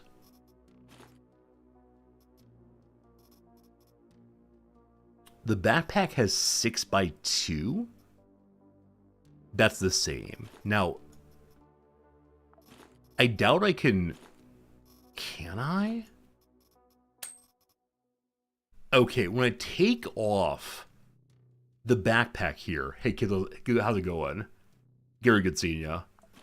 I was wondering if I take off the backpack, if the items inside of it will stay inside of it. Let's find out real quick. No. So, items in the backpack go into the main inventory. You can't carry multiple backpacks that way. Fine and dandy. Weight means more calories. That makes sense. Yeah, I don't want to be overweight. Maybe carrying the turret's a mistake then. As much as I love the turret, might be a little bit much there. A welding machine. I can barter away. Okay, like, obviously, I expect that everyone immediately wants the submachine gun. The Desert Eagle. So obviously, that is the weapon everyone wants. What kind of ammo do you use? 9mm bullets. Okay. So a couple piles of those. Hey, how's it going? Do I take the backup gun also? Our weight goes over 6 if I carry multiple weapons. How about just like a melee weapon as well? A tactical tomahawk. Yeah, I wonder if the semi-automatic might be excessive. Maybe I should just stay with the pistol used last time. Man, this is an interesting game. It doesn't give you any clear indication of what kind of things you need to take with you. It's single shot versus... So this shoots 1 to 4, where this shoots 4 to 6. So base... I don't know, man. I don't know. Okay, I'm going to bring that and a melee weapon, I guess. The police baton. I'm allowed to backstab people with that. So probably stealth about and then smack someone in the head. I like it. I'm not going to take the mines, I don't think. Does the police baton use a battery? Is it electrified? It doesn't seem to be, no. Okay. We could get rid of the armored helmet because it's half a kilogram and move to the balaclava instead, which gives me cold resist and whatever number 2 resist is there. Piercing, maybe? Possibly piercing, can't tell. I guess I'll just stay with what I have then. Various kind of repair kits. Our items are all in an okay situation. We don't need those right now. So we'll take some medicine and some food. I can't see my calories here, but surely some pasta with cabbage will do it. We'll take some antibiotics, a bottle of water. All right, I don't want to take all of them. Right, just one bottle of water is surely enough. And one antibiotics pack's enough also. The Moo synthetic beef is a small amount of calories. Just a little bit at once. This is an MRE. And you've all been flashed back immediately to your MRE days. We'll then take 2 Band-Aids. Where'd they go? Right here. So Band-Aids stack. I don't know how I missed that before. Good to know. Painkiller tabs also. Hey, Grob, how you doing, my friend? Is that what I want to take? You always want to snack in space? In space, no one can hear you're hungry. I mean, I could bring along other items and then, like, set them on the ground immediately to avoid being overweight. I think for right now, this looks fine. Oh, you can reload during this interstitial moment. Thank goodness on that one. So this appears to be suggesting there's lots of different ways to play the game. Okay, we can put things into the cargo hold. Cargo hold. I don't know if we need that. Yeah, hopefully I don't need to move all the items over. We're at 5.53 kilograms. We consume 1 extra calorie. We're less likely to get knocked back because we're a big boy. Alright. A shotgun could be really neat. I'm just going to stay pistol. I'm sure this will work fine. Alright. This is Francis Reed Daly. We can certainly do as Jane said. Contracts are waiting. But as the saying goes, honor is lost. Everything is lost. Honor is preserved. Everything's preserved. We're able to track down the exact locations the shuttle pod launches. Rogue City. Where do the bad guys come from? Rogue City. Most likely, the Civil Resistance has set up a training center and transshipment point there. Before we start chasing money, I suggest we stick a red-hot poker into the Reds. The CDB is a dock bay, a terminal, the Siren Song Colony. Okay, we see each of the different level of difficulty. For the Siren Song, You Men of Violence, or The Taste of Revenge. Okay, so there are missions to do. Now these ports I can go interact with. We conduct illegal activities or are considered public enemies. That means trade transactions between factions and the Dignitas market are not available to us. Given the influence of our solar system, corporations barter with us. Different stations require different goods. As soon as we bring them and unload them into the station warehouse, the current holders of station owners will be happy to exchange with us. The conditions are extortionate, but it's worth it. Simply unload goods to the first tab of the warehouse and sell them. If reputation with the faction is good, we can choose what we want to take in the second tab. Oh, okay. So items that are not in the cargo hold are still items. We can't currently take anything from them because they don't like us enough. Now, how do I learn what they would like? Like this welding machine or metal components. Hey, Cert, good seeing you. This game is Quasimorph. We just recently got the 1.0 key to the game. It comes out very soon. But very good seeing you, Cert. Hoping they're good for you. Would you like some welding machines? 0 something over there. Would you like some medical components? 0 something over there. So the sell key is not showing up on those. I wonder what it is they'd like to have here. Nothing I'm putting there so far is giving me any sell indication. If I give them a bundle of things, nothing changes still. Okay, so they don't want my stuff currently, possibly. We can go to the service station instead. Does the service station want my items here? Yeah, it says 264 yellow pips. The 0 in the bottom right-hand corner there. Now, can I sell even with grayed out? No. We'll have to learn how this part works in the future. Because I'm just a little bit confused on how to...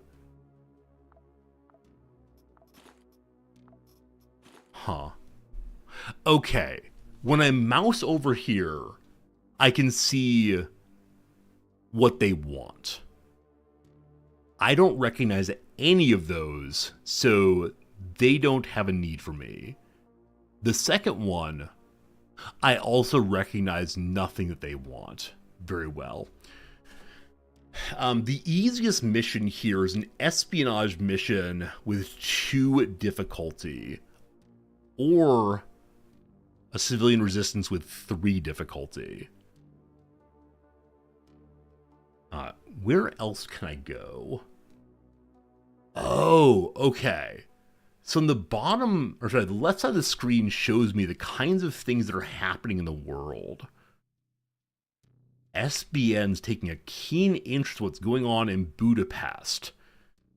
The Church of Revelation is taking an interest in Moon, BC. So the world is much bigger than just my ship, obviously. Ancom wants to buy Rommel in Angerman. Angermanland? Okay. The stock market button also. So these are the bad dudes. These are the ones that we awoke when we were exploring Mars some days back. And they have contracts here, all of which are quite difficult. If I go to the bottom level, the Corward MG, some of their missions don't seem nearly as difficult. But I'm not seeing any difficulty of only 1 pip. They all appear to be 2 pips. Here we go. A spaceport on Jupiter has a mission that's only 1 pip. But do I want to help these people? I don't know. Looks like if I get tier 1 with this group, they give me access to clothes called the Scarlet Boy. Ancom's been mentioned before. It's like anarchism, communism, anarcho-communist possibly. Okay, so this is the HIS Magnum control screen. From here I can see my clone operators in the cargo hold. Navigation, engineering, research, cloning, supply, or the hangar. Here are my current people, I believe. So Francis Reed Daly is the one that asked me to go kill stuff. They're all rookies currently. Francis Reed Daly has equipment already on him. Wait, this is me. Sorry. I think that I might be Francis Reed Daly. Was I talking to myself earlier then? These other characters have nothing on them. I don't know if I should give them some items, lest we get invaded or something. Percy Fawcett. What a name. Okay, so Percy here has the most HP. As such, I should probably set them up as some kind of fighter person. Here, you get a submachine gun. and the big armor. Oh, you're a paladin. Wait, it says paladin there. So though they had no classes, the word paladin is used. I wonder if I should spread the armor around. Only one pair of shoes there. Okay, so no backpack on you. I'm really enjoying this game, team. Like, really and sincerely enjoying this thing. However, you're really, really heavy now. Here, you can have some chunks in jelly. Tasty food. Give you a band-aid also. See, now I worry I've given too many items to my lead character. Because I didn't realize I'd have to give other people items as well. Okay. So you have a heavy gun and a heavy armor. I'm going to get rid of the heavy armor and give you a lighter one instead. That makes you a reasonable weight now. And let's give you Cosmos cigarettes. I intend to sell to this spec. Though we still haven't quite learned what the Quasimorphosis is. Maybe everyone's turning into a monster character. And so we have to do things that make us more human, like smoking, perhaps. To err is human, to smoke is also human. Okay, so that character was listed as being a paladin, despite having no class. Victoria here. Okay. So on this list here, it mentions bonuses. Percy Fawcett, actually the bonus to melee damage, divided by 10 kilograms. I don't know what that means, but we've learned that you're actually a meleeer by, you know, reading, as one does. So, I have a knife for you, and I'll give you a stun grenade so you can rush on in there. Glad to have learned that. Now, the other characters, what kind of bonuses do you have, Victoria? Greater weapon range, lower enemy attention span. And then Isabella here cannot get infected. Does more damage per HP missing. Alright, so I'm guessing then that you would do well with the submachine gun, because that way every new bit of damage you do is multiplied by the prior damage done. Maybe it's how this works, I'm not sure. Okay, I'm going to give you a small pile of ammo, just in case. I will give you a tactical vest also for the ammo. You can have the balaclava. I wish I brought more armor home. Unfortunately, I did not do so. You're real heavy now. But that's okay. So, this takes 0.42 bullets. Is 0.42 bigger than 9mm, team? I don't know how math works, unfortunately. This is a shotgun also. Oh, so many characters, so many weapons. Okay, I want to go back to the spacecraft one more time. Victoria is unequipped, so you have a longer range on your weapons. A longer range shotgun feels like it might be hilarious. So we're all about that. And there is no armor for you. Maybe long-range shotgun does not make sense if there's no armor for you. So here, you have a fancy pistol. Actually, I wonder if this fancy pistol is an upgrade on my character's fancy pistol. It is. It is. So I'm going to give myself the better pistol, which I may have just lost. Where'd it go? Oh no. Maybe I did leave it in her inventory. Or did I drop it into the void of space? It's still on her. Got it. So back to the main character. Okay. So you're going to get the non-fancy pistol. Some ammo. No armor left. Got to get more of that in the future. Yeah, here, have some food. I think she's the one who can't get infected. Here, have some water. Alright, I'm going to say the team is well enough organized right now because, gosh, that's enough. Alright, so this is the system in which we exist. There is Earth. There is Venus. There is Mars, etc. So we can go to lots of different places, including Hecate. Hecate? Can't remember how to say that name, but something involving witches.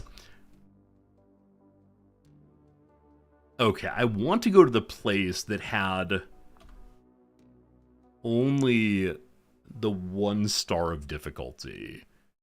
And that was on Jupiter, I believe. Yeah? Okay, we are flying to Jupiter. It takes 110 days to go there. Are we gonna starve on the way? So we can look at the spacecraft as we go. This is a supply area. We can make a conveyor by consuming my welding kit. Let's do it. So let's make something, though I don't have the items to make any of it yet. Here's the cloning bay. We have to have certain items we've not seen yet to have that. Okay, you're allowed to level up many different parts of the ship, but many of them require items I don't yet have to do. So I want to keep our eyes out for these items to be able to improve the ship. So the only way I can do so far is crafting, looks like, which is fine, I did that then. Made a conveyor. Better crafting possibilities. Someday. Okay. We can fly along. Behold, Jupiter. That's nicely modeled. It's a very attractive little Jupiter there. Revenge is a dish best served cold, is it not? When you're done thinking about playing with the lives of clones, the profit of others, think about returning to the Red Land and taking your revenge after all. It'll be sweet, believe me. I think I'd probably just die, so I'm glad I did not do that yet. Alright team, we got 1 hour left until the end of stream today. I'm going to run AFK real quick, use the restroom, and then return to hang out with you some more. I hope you're enjoying yourself today. I'm enjoying learning this new game. It's still a little bit strange. I'm still a little bit confused, but we're going to figure it out. Back in 3. Thank you for hanging out with me. It's been a good day for me, hopefully for you also. Happy weekend, and see you in a second.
Alright, hello again, thanks for hanging out, I appreciate it very much.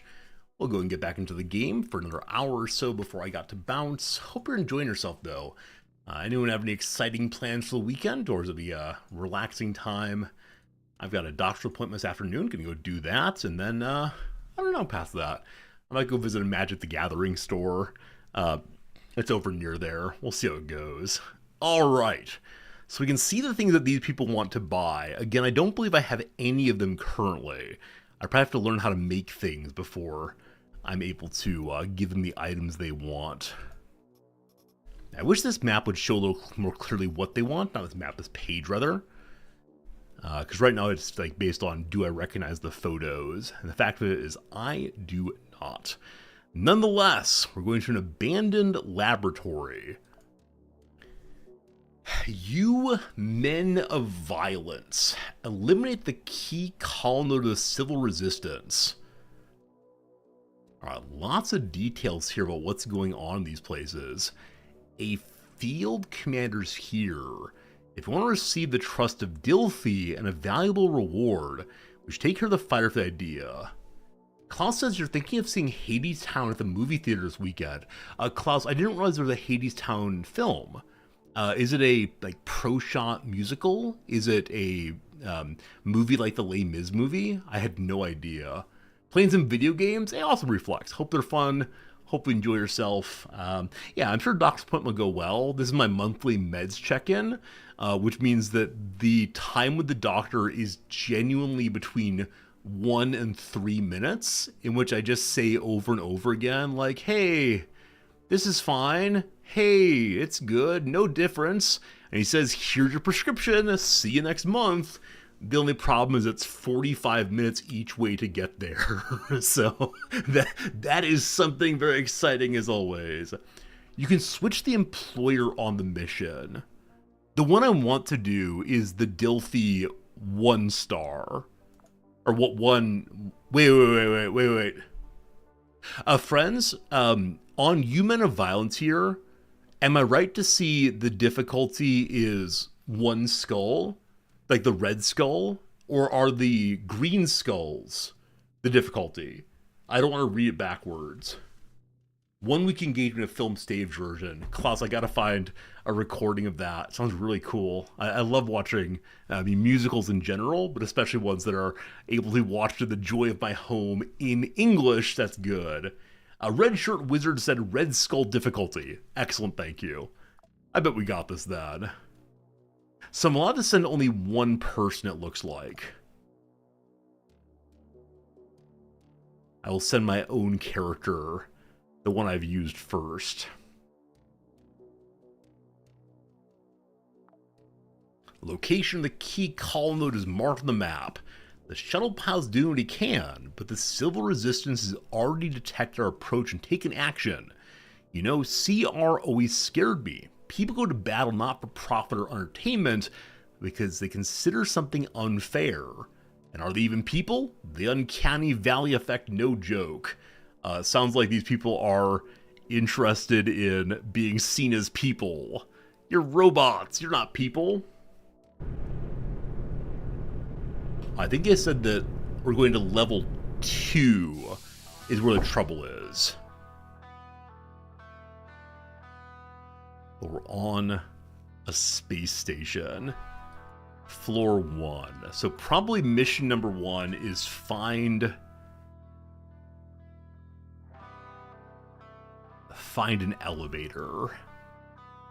But I see there are things to loot this way. Man, did I bring the right items? I have absolutely no idea. I have genuinely no idea if I brought the right items here. I'm sure it'll all be fine. Containers first. No items. Big sad that. The game setting is inspired by Rose of the World. I know nothing about it. T is mission objectives. Okay, get to floor 2, kill the guy. Evacuation denied until mission is completed. I understand. So we can see into this room through a window, maybe. Look at those plants. So, while I understand the empty storage in these abandoned areas, I would love it if I could find junk. Like things that my character is unwilling to pick up because it's so obviously junk. But it would just like really fill out the location if you found like, I don't know, old clipboards or rotting food or whatever else it might be. Yeah, I think too many empty containers bums me out a little bit. You will find more stuff. Okay, cool. It is an abandoned area after all. Okay, so one side has been cleared. Maybe I'm having Fallout-related feelings. I just want to take garbage with me. I'm trying very much to look before I go places. The game encouraged me to turn regularly, but so far I haven't found anything. A medical printer. I think the medical printer is for healing, is that right? No. I can buy cigarettes. Is it out of sorbent? These are red for some reason. Oh, no. I think I trade cigarettes for medicine. Team, is that right? Put cigarettes in, get medicine out? Or am I just making things up again as usual? Box. Hello, box. Empty box, the worst. Oh, it's the other way. If you have 4 sorbent, you can make cigarettes. Got it. Thank you. Possibly move in here. Guess not. Or not yet. Some green junk in a barrel here. Chemtrail. Toxic ammo. Neat. I see cover to my right. I don't know if that means I'm finding enemies soon. I can also blow up this barrel, almost certainly. Maybe I should complete this room first. Okay, our first enemy's been spotted. It's an EMT node. Emergency Medical Technical Autonomous Node of the Civil Resistance. EMT nodes, like Emergency Medical Technician, are combat medics who turn suppressive fire into the finest anesthetic for the coming new civil war. It throws disc saws and has on surgeon's clothing. Huh. Cool. So it's likely to, or I'm likely to shoot the barrel here. I'm going to disengage and wait a turn or two and see if the enemy comes my way. Looking like it didn't see me yet. So, okay. I think I see it now. I missed. 94% chance and I missed. Wait, twice? Friends, maybe I don't know what numbers are, but 94% seems like I maybe should have hit there. Okay, I wonder if I should sprint right now.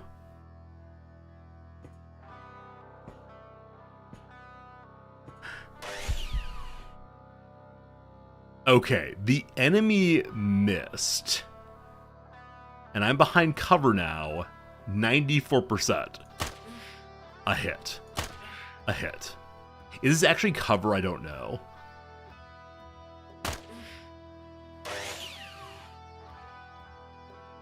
I'm treating this like cover. And so far it's worked out okay. Alright, one down. I'll take it. I'll take it. Another enemy. That's a radar. Raider rather. We're to disengage again. Enemy saw me. All I do is miss no matter what. So, a moment ago, I got a 9 exclamation points. That's an 11. I'm guessing those are crits of some sort. The enemy was stunned out there. There's another one coming. So, I don't know if enemies are able to, like, be printed during a battle. Or if it's just a small number back there. Also, I think a grenade may have been thrown at me just now. Enemies can also use grenades. Of course, they do it much worse than our operators, but there are exceptions. To avoid getting hit by shrapnel, it's better to move a safe distance and find cover. How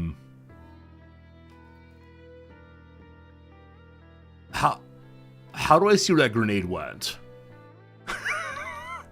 Is there a way I can look on the floor? Oh, also, what's this? Somnia, Quasimorphous phase. It'll be on the ground. I'm nearly certain I saw one. There it is. Run! Okay.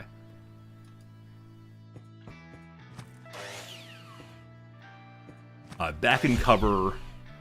Enemy missed, so I get a free shot. I now kind of wonder if I should have brought a better weapon. Also, are you bleeding now? He appeared to be taking some damage on his own. There we go. So he's currently, I guess, bleeding out the chest. I can wait till he dies, I guess. So he has saving ammo. I do know what the chance of hitting me is. Okay. I think fellow just reloaded. He may have reloaded again. I don't know. Okay, man back there is very confused about what he's doing, it looks like. Or maybe it takes a bunch of turns to reload his weapons. Cool. Okay. We've reloaded. We have a whole bunch of dead folks right here. Don't open, dead inside. Alright, the surgeon's mask is worse in every case. So too with the scrubs. The people's front pants. Rusty metal pants. 49 resistances instead of 10 resistances. But substantially heavier. It's a good improvement, I think. I guess it is. So red pants go here for now. These boots are substantially more resistances also than my commoner boots. Looking good. Okay, I want to destroy all of those. Trinexum Hemostatic. Increases your heal chance. Okay, we destroyed all that, getting rusty parts. There are many other pieces. Body number 2. I think I just destroy all of that also. Now, the wire is a component, probably for crafting. Many of the other items appear to just be like ways of making robots or something. I have no idea. We're down about 500 calories, so I'm going to eat that to fill back up. And then I'll take the wire, I guess. If you have a sharp weapon, you can chop up bodies. Cool. So I'm guessing these shoes are not special in any way. I just need to make sure I have clothes to give to other characters. Maybe. Like, is gasoline important? Is chemtrail important? I don't know. I know there are more enemies in front of me, though. Let's go and look into them. Hello, friends. Armor plate. Am I able to use the armor plate on my currently broken clothes? Repair. Did nothing. How about on the pants? No. So nothing right now, unfortunately. Okay, the strike armor is a slight increase in resistances, but does not help me at all with blunt, which is the big one right now. So we'll destroy all that. Body number 2, much the same. And again with junk on the floor. So we can keep disassembling, can't we? So items that are disassembled can possibly be disassembled again. Okay, this is made of rusty metal. So may I repair it with rusty metal? Hey, there we go. So metal does not repair rusty metal. Do rags repair rags? Wait. I tried to repair this with rags, and it made it worse. Maybe I have limited ability of how to repair things. I'm not sure on all that. Okay, you're... Oh, wait, does that mean it's like... Is it made of rag, or does it become rag when taken apart? Oh, I don't know. All very confusing. When repairing it lowers maximum condition. Alright, got it. Good to know, thank you.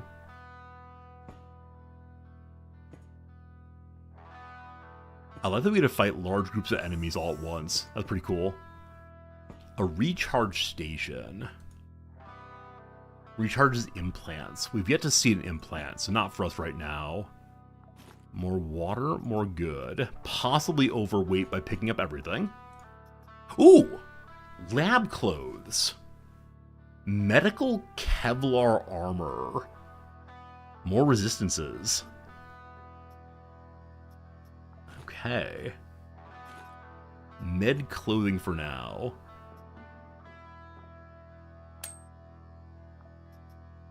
Rags. Okay, the Purgov has more HP than my prior one. At least I have a better piece of armor. Man, I need to bring items along for... give my other characters. A fire extinguisher. I can use it as a weapon if I want to. Neat. So our main mission right now is still finding a way downstairs, where the big boss man is waiting for us. This was marked as being not terribly difficult mission, and that does seem to be true so far.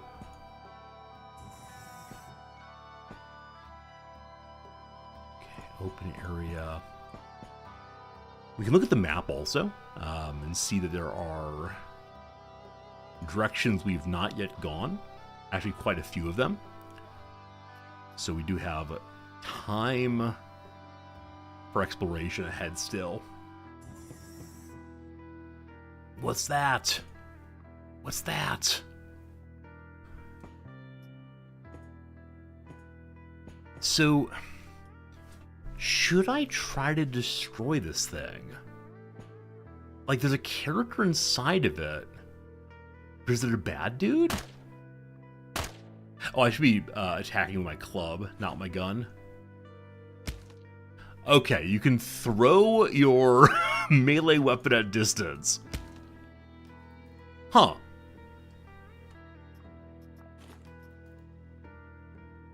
Does shift throw?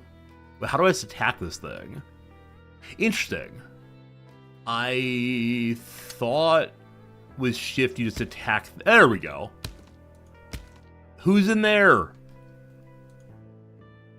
Okay, so the body is nothing now.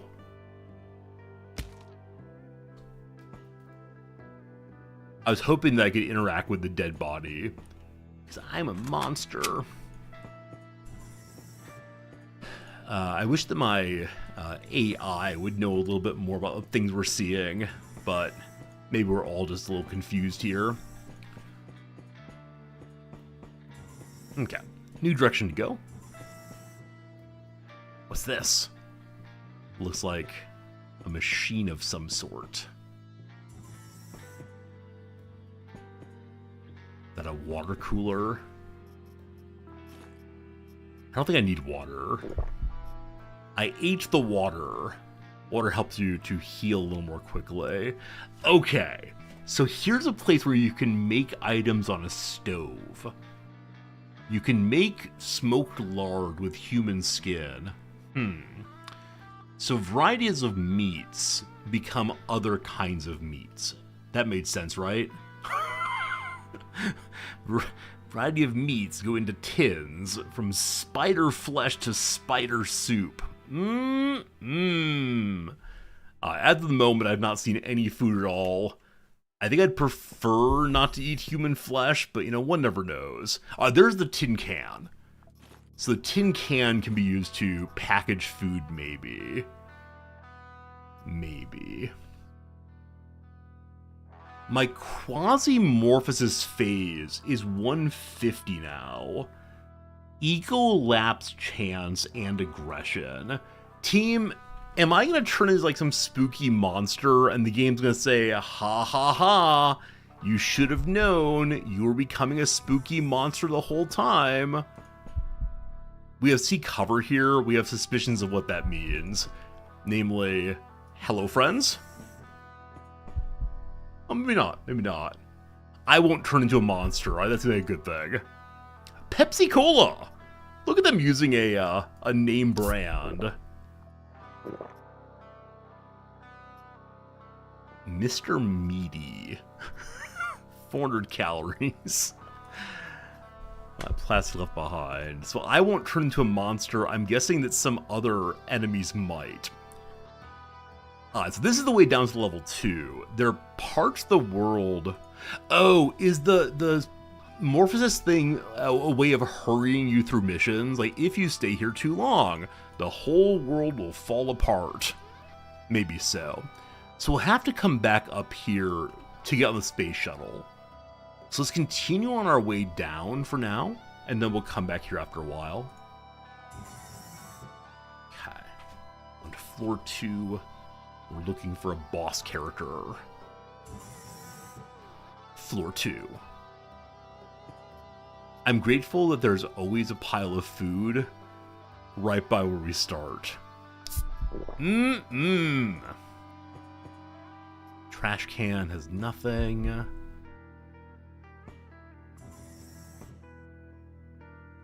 Robo arm. So thus far, we've always found like one collection of enemies on a floor. And other than that, not terribly much. I'm guessing as we go along, there'll be more collections of enemies scattered throughout the level. Maybe even on this one we'll have that. And it seemed that the presence of cover is not always an indication there are enemies coming immediately. Are you blood? Blood in a barrel. So, consuming blood in a barrel gives plus 50 Quasimorphosis. And that blood appears to be going into this guy here. Which again, I had no incentive to kill before the other one. Hello, friend! Okay. An enemy just ran out and started blasting. Injuries are common in combat situations. First priority is treating the wound. You can use bandages, splints, or even ordinary rags for that. To get a rag, etc. Some wounds become infected. To prevent this, use sorbent or antibiotics. I have 3 turns right now. We've been shot in the head. It's a little bit infected. Should I try to get the kill first against the Brigadier here? We have a helper servo backpack. Has an extra arm. Huh. I could throw a grenade.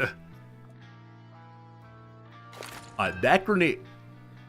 I was gonna say that grenade will hit me. I actually threw it far enough it won't.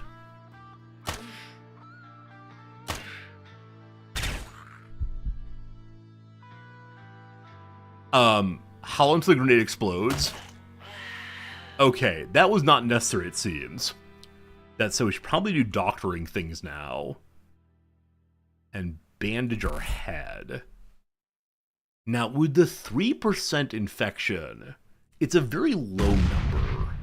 Be careful, there's a gas cloud near you. Gases block your vision. They do not consist of harmless water vapor. The gas is probably just the fire I started, so smoke. Different kind of bullets. I destroyed a bunch of their clothing. Whoops.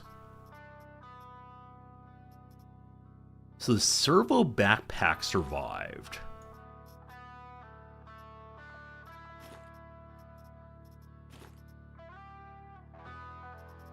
It gives the same inventory side. It slows down reloading. Makes our items a little heavier, it looks like. But it gives me another arm slot.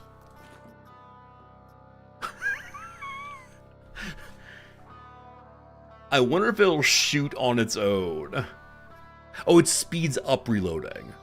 Oh, the -2 is negative is good. I see now. Got confused.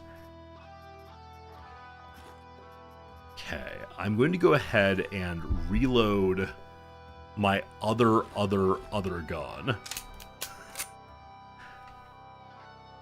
5% infection. Huh. I'm going to give it a moment to see how far it's going to go.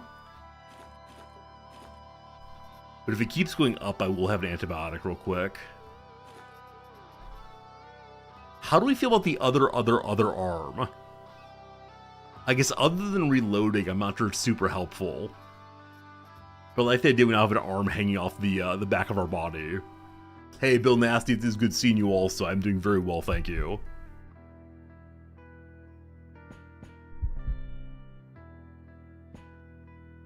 Training increased to level 2. That seems good. Infection going up. 9. So maybe it's the case that we don't necessarily clear infections on our own. Also, that enemy ran at me very quickly. Speaking of which, you're carrying a Crush Hammer Jackhammer. I'm guessing it's melee only. But still. The infection does go up no matter what. Okay. In that case, antibiotics are way more valuable than I realized they were going to be. Crush Hammer Jackhammer. It's probably really good for my melee character. Man, so many items. Tin cans. They're probably worth nothing. Okay, cover here. I see an enemy down this way. It's a raider who's carrying a crush hammer also. I'm likely to hit it.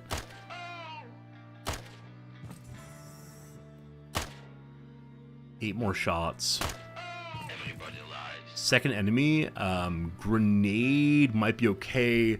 Another EMT node. So I don't know if they're able to heal other characters in the fight. They're carrying a shotgun. So I'm going to send my second grenade now. An underthrow. Oh, wow. That did a lot of damage, actually. So the grenade's going to blow up, doing nothing for me. We know there's an enemy in there. EF-S. What is an EF-S? The enemy is confused.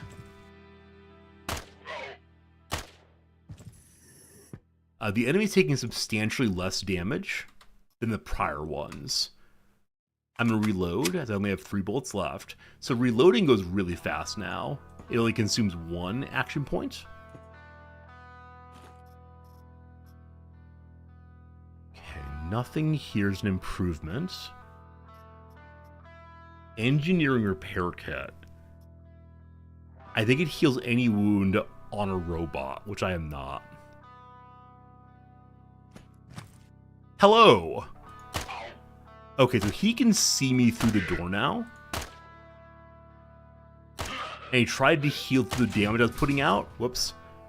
I shot the door instead of opening it. What is this? Okay, it's a fire extinguisher. Fire. The doctor's carrying medicine and a shotgun. I'm going to leave behind the Silent Eagle and I think take the shotgun as my close range is fun weapon. Now, what are these? Anti-Radon. Increases healing against radiation. Ostadron. Restores damage from blunt, it looks like. Neat. Nothing I need right now. I can't destroy medicine, it looks like. Very well. Ceramic plates. Oh, man. All these items. How do I get them all? My only important question. I want everything. Give me everything. I should reload. Especially the shotgun. Takes 9 shots. We're looking for a big boss still. Apparently nothing down this way. So we fought at kind of medium distance so far. I wonder... Hello. I wonder if eventually we'll fight at closer range. Oh, wow. So these enemies have not spotted me yet. Oh, what's that? People's Front Helmet. It's an increase in everything except for cold resistance. Absolutely. Okay, he sees me now.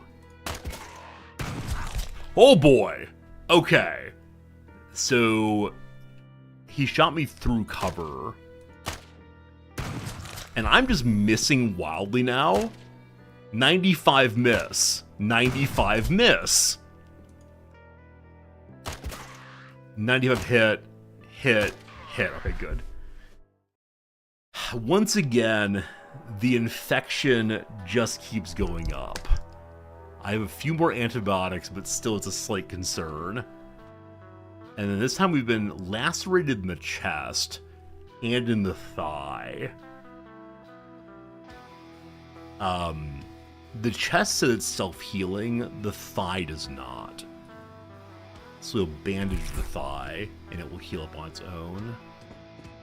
Okay, new enemies here. Upgrade to hat.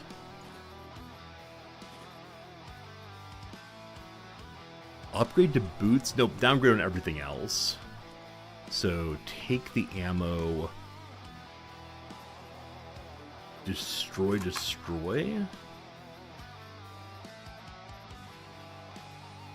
I'm carrying tin cans only in hopes of finding food to put inside of them. Speaking of which, we are low on calories, so we'll go ahead and fill right up on that one. And then take with us the spring. Neat. Are rusty parts worth carrying around? They feel questionable. The word rusty feels deeply questionable. But we'll see. Hello, other corpse. What's this? A cricket pistol. Cricket feels like a fairly small weapon. Oh, wasn't it the case in Men in Black? Like, the cricket was a tiny little weapon that did crazy, crazy damage? I do think I remember that. I do think I do. A little silly buddy there. Okay, again, more of this chemtrail goop. A medical machine. Okay, so the first aid kit can be used to do all of the medical things in a much smaller box, if only I had a splint. Down here, hydrogel bandage helps if you're on fire with a rag and a water bottle. I know I have rag somewhere. Rag.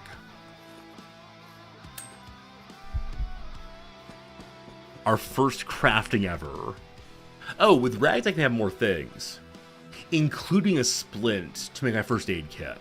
So plastic needed as well. I'm so glad I found this machine. Lets me do things. Plastic. Plastic.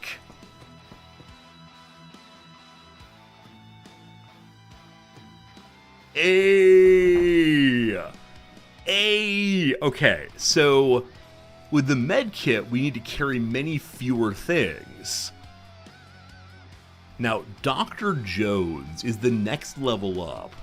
For that, you have to have morphine and medical glue and naloxone. Which is a painkiller, I think?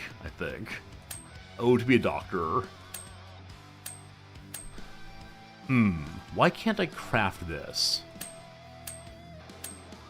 Oh, it has no battery left. I had enough battery to make one and only one thing. Got it. Okay, so I can carry more junk now. Though what kind of junk do I want?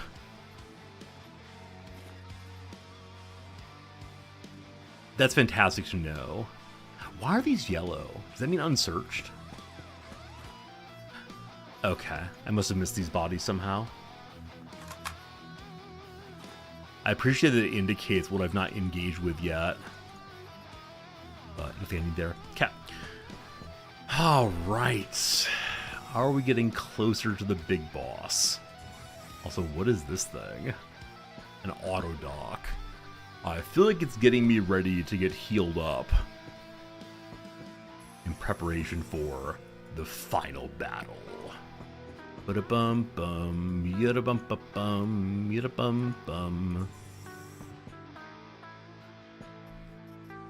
A poppy straw, raw medical material. So definitely on the path of making opiates for ourselves. Very good, very good. I will leave things as they are. I'm guessing eventually we'll get some absolutely huge backpacks. And that'd be a grand, grand day. So I think this is definitely empty. I think the barrels show you if they contain something. Cover. As always, I'm wondering if I should be sneaking around instead of running wildly. Oh, a second first aid kit. Nice, nice, nice, nice, nice. Another auto dock if need be. Yeah, so I think it's this case where you can really get healed up in a hurry if you're in bad shape here. We can drop back to cover if need be. There's nothing down here. Okay. For all of my talk of the big boss fight coming, turns out it was not that direction at least. Check the map real quick. Hey, Gamer Gramp. How's it going, Gamer Gramp? Thank you so much for the raid. Have you seen this game yet? Quasimorph. It is a little bit delightful, I have to say. I'm really enjoying this game a lot. It is a game that reminds me in some ways of Stone Shard, the game we just played. You have seen it? Awesome, awesome, awesome. I strongly recommend it. You played it 4 years ago. I didn't realize it had been in early access that long. I actually only heard of it a few days ago when some viewers said, "Hey Resorty, have you heard of Quasimorph?" And I said, "What's that?" And they said, "Boy howdy, do we have news for you."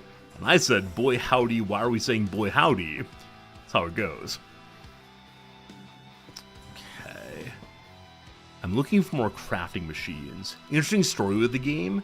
Like, does that mean, like, in the game itself the story's interesting, or the story of how it came to be? I can imagine that either one is interesting in its own way. I look forward to learning more about the storyline inside the game, for sure. I'm almost 20 kilograms now of carry weight.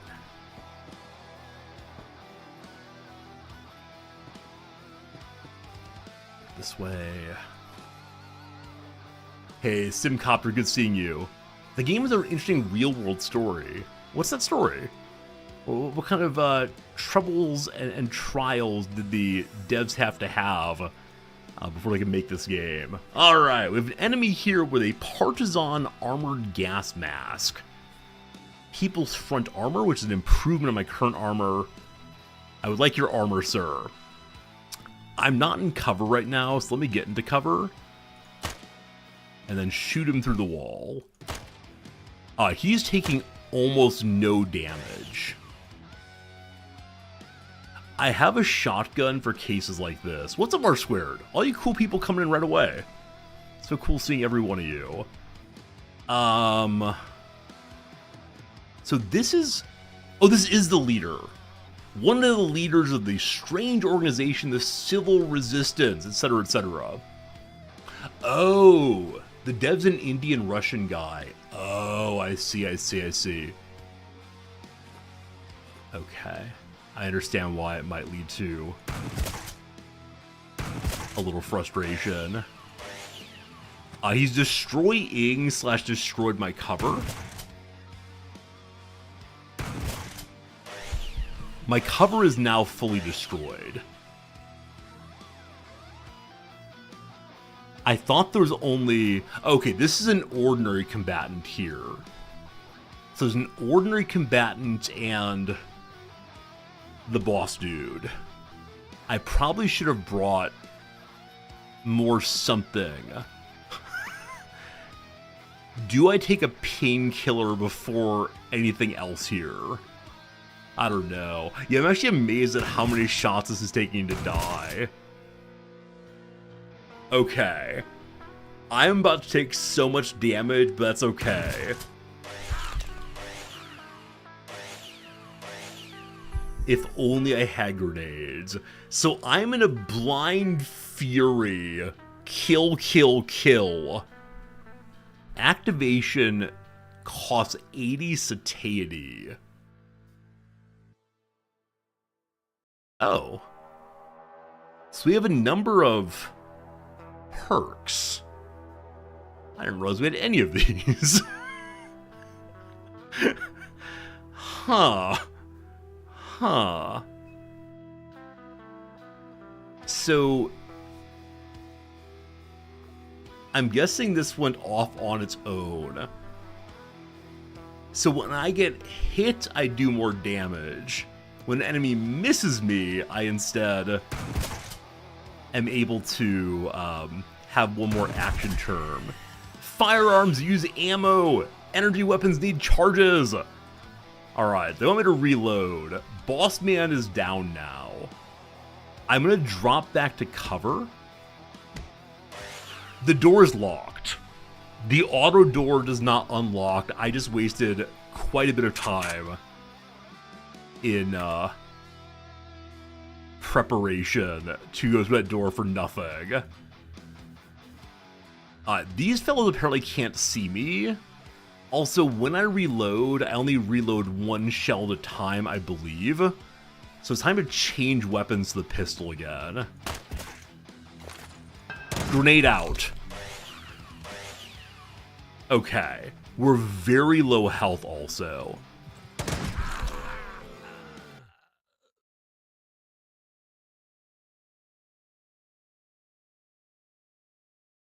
Mission complete! Boy, I wish I would have saved one of my grenades. I didn't expect to fight so many enemies simultaneously. So I lost my character and everything I was carrying, I believe. But we killed the big dude.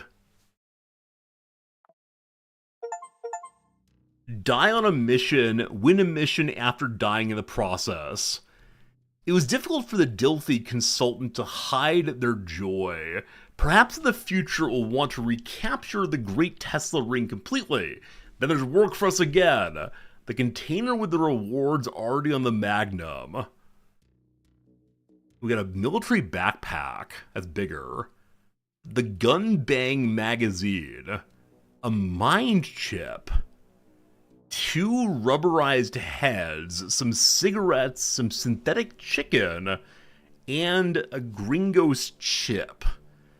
So, Dilthy happy, Civil Resistance angry. We are crushing the rebellion. Now, how about my dead character? Can we talk about that?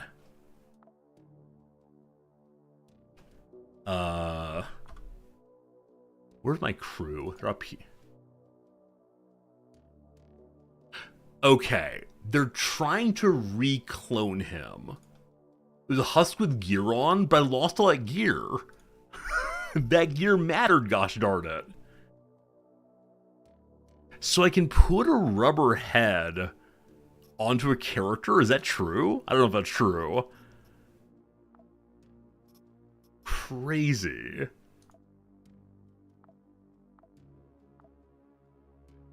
Yeah, the shotgun is definitely gone. The new backpack, fantastic. What is the mind chip? Unlock chip. So we have Jacques Kennett as a new character somehow.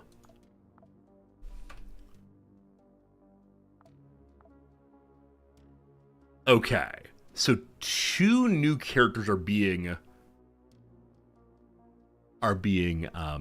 crafted. So I need to choose one of these 3 characters to take next. I can choose what class the character gets also. This is the augmentation page, etc. They replace body parts. Okay, here we can jam the cybernetic head on, I believe, and make you a cyborg. Is that right? Yeah. Maybe? Not sure if right.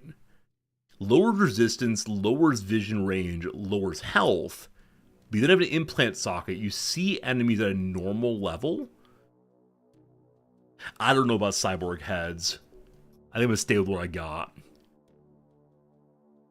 Okay, so there's another 1-star mission here. An espionage mission. But do I want to help the same group consistently? I don't know. I don't know. Also, I'm allowed to upgrade my space station and all? No. Sorry, my ship, brother. So the thing it needs are blueprints and weapons cases. Here you need research station and specialist rosters. And so I haven't quite figured out how to buy things. This one needs a Gun Bang magazine,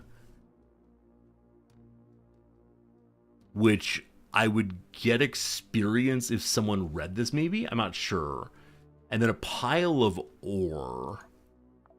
In this direction, I need some clothes and a pump. So I gotta figure out how to get these things.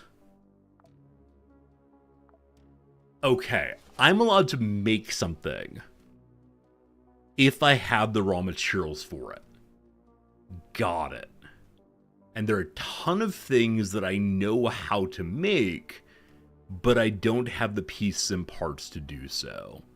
We need powder to make ammo, for example. Oh, cool. So basic rags make some armor. So we never have to go into battle naked. We may have to go in afraid. So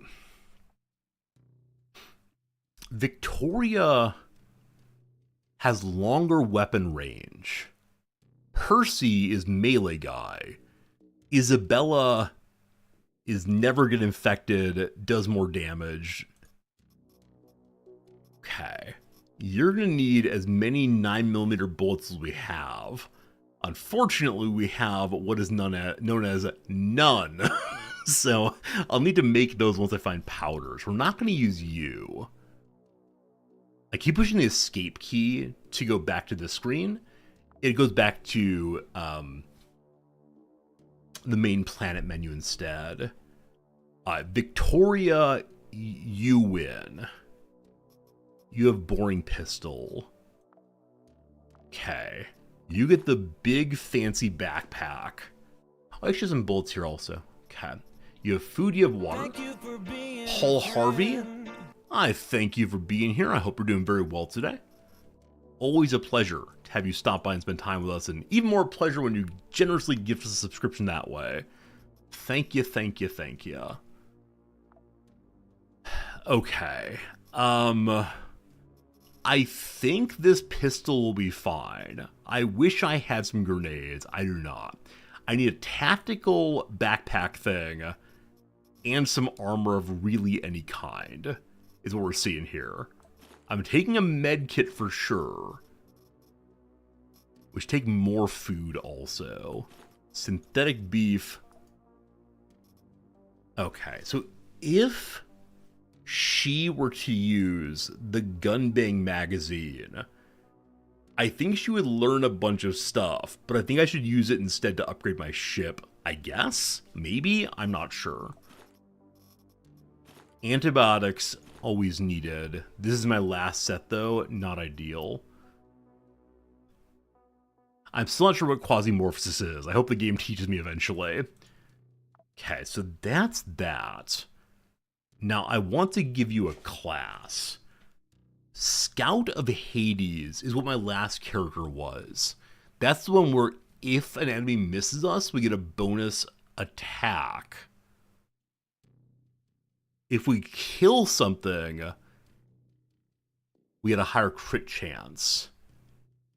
If we take damage, we do bonus damage. So I think she's a sniper at base, maybe? I don't know. Got it, Kairos, thank you. Training is just eat food and move around. CQC specialist.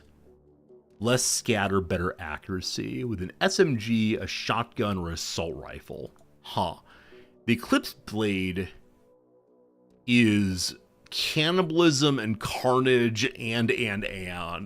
So it's probably like run in crazy melee stuff, including self-healing if you take damage. Alright, you're gonna be a Scout of Hades, my friend. And then Percy, who I'll eventually use, you're the Eclipse Blade. Awesome. Easy calories. just eat the enemies. We only have 7 minutes till end of stream, so I don't think we have time to do much right now. I do enjoy this game. I think we're going to play some more of it on Monday. Tomorrow's a day off because I need to do some grading and such. But I want to say thank you. I hope you appreciate, or I hope you enjoyed yourself. I surely appreciate your hanging out. Thank you for being good, fun friends. Yes. I'll see you again on Monday. Take care. Have a good weekend, folks, and thanks for being a friend. Zendul, you're probably right. One second. Camera on now. Noms is here. Noms is saying goodbye. Goodbye, Doms. Hello, Doms. Very good. Nam's going to get a haircut. Gonna be good. See you folks. Back soon.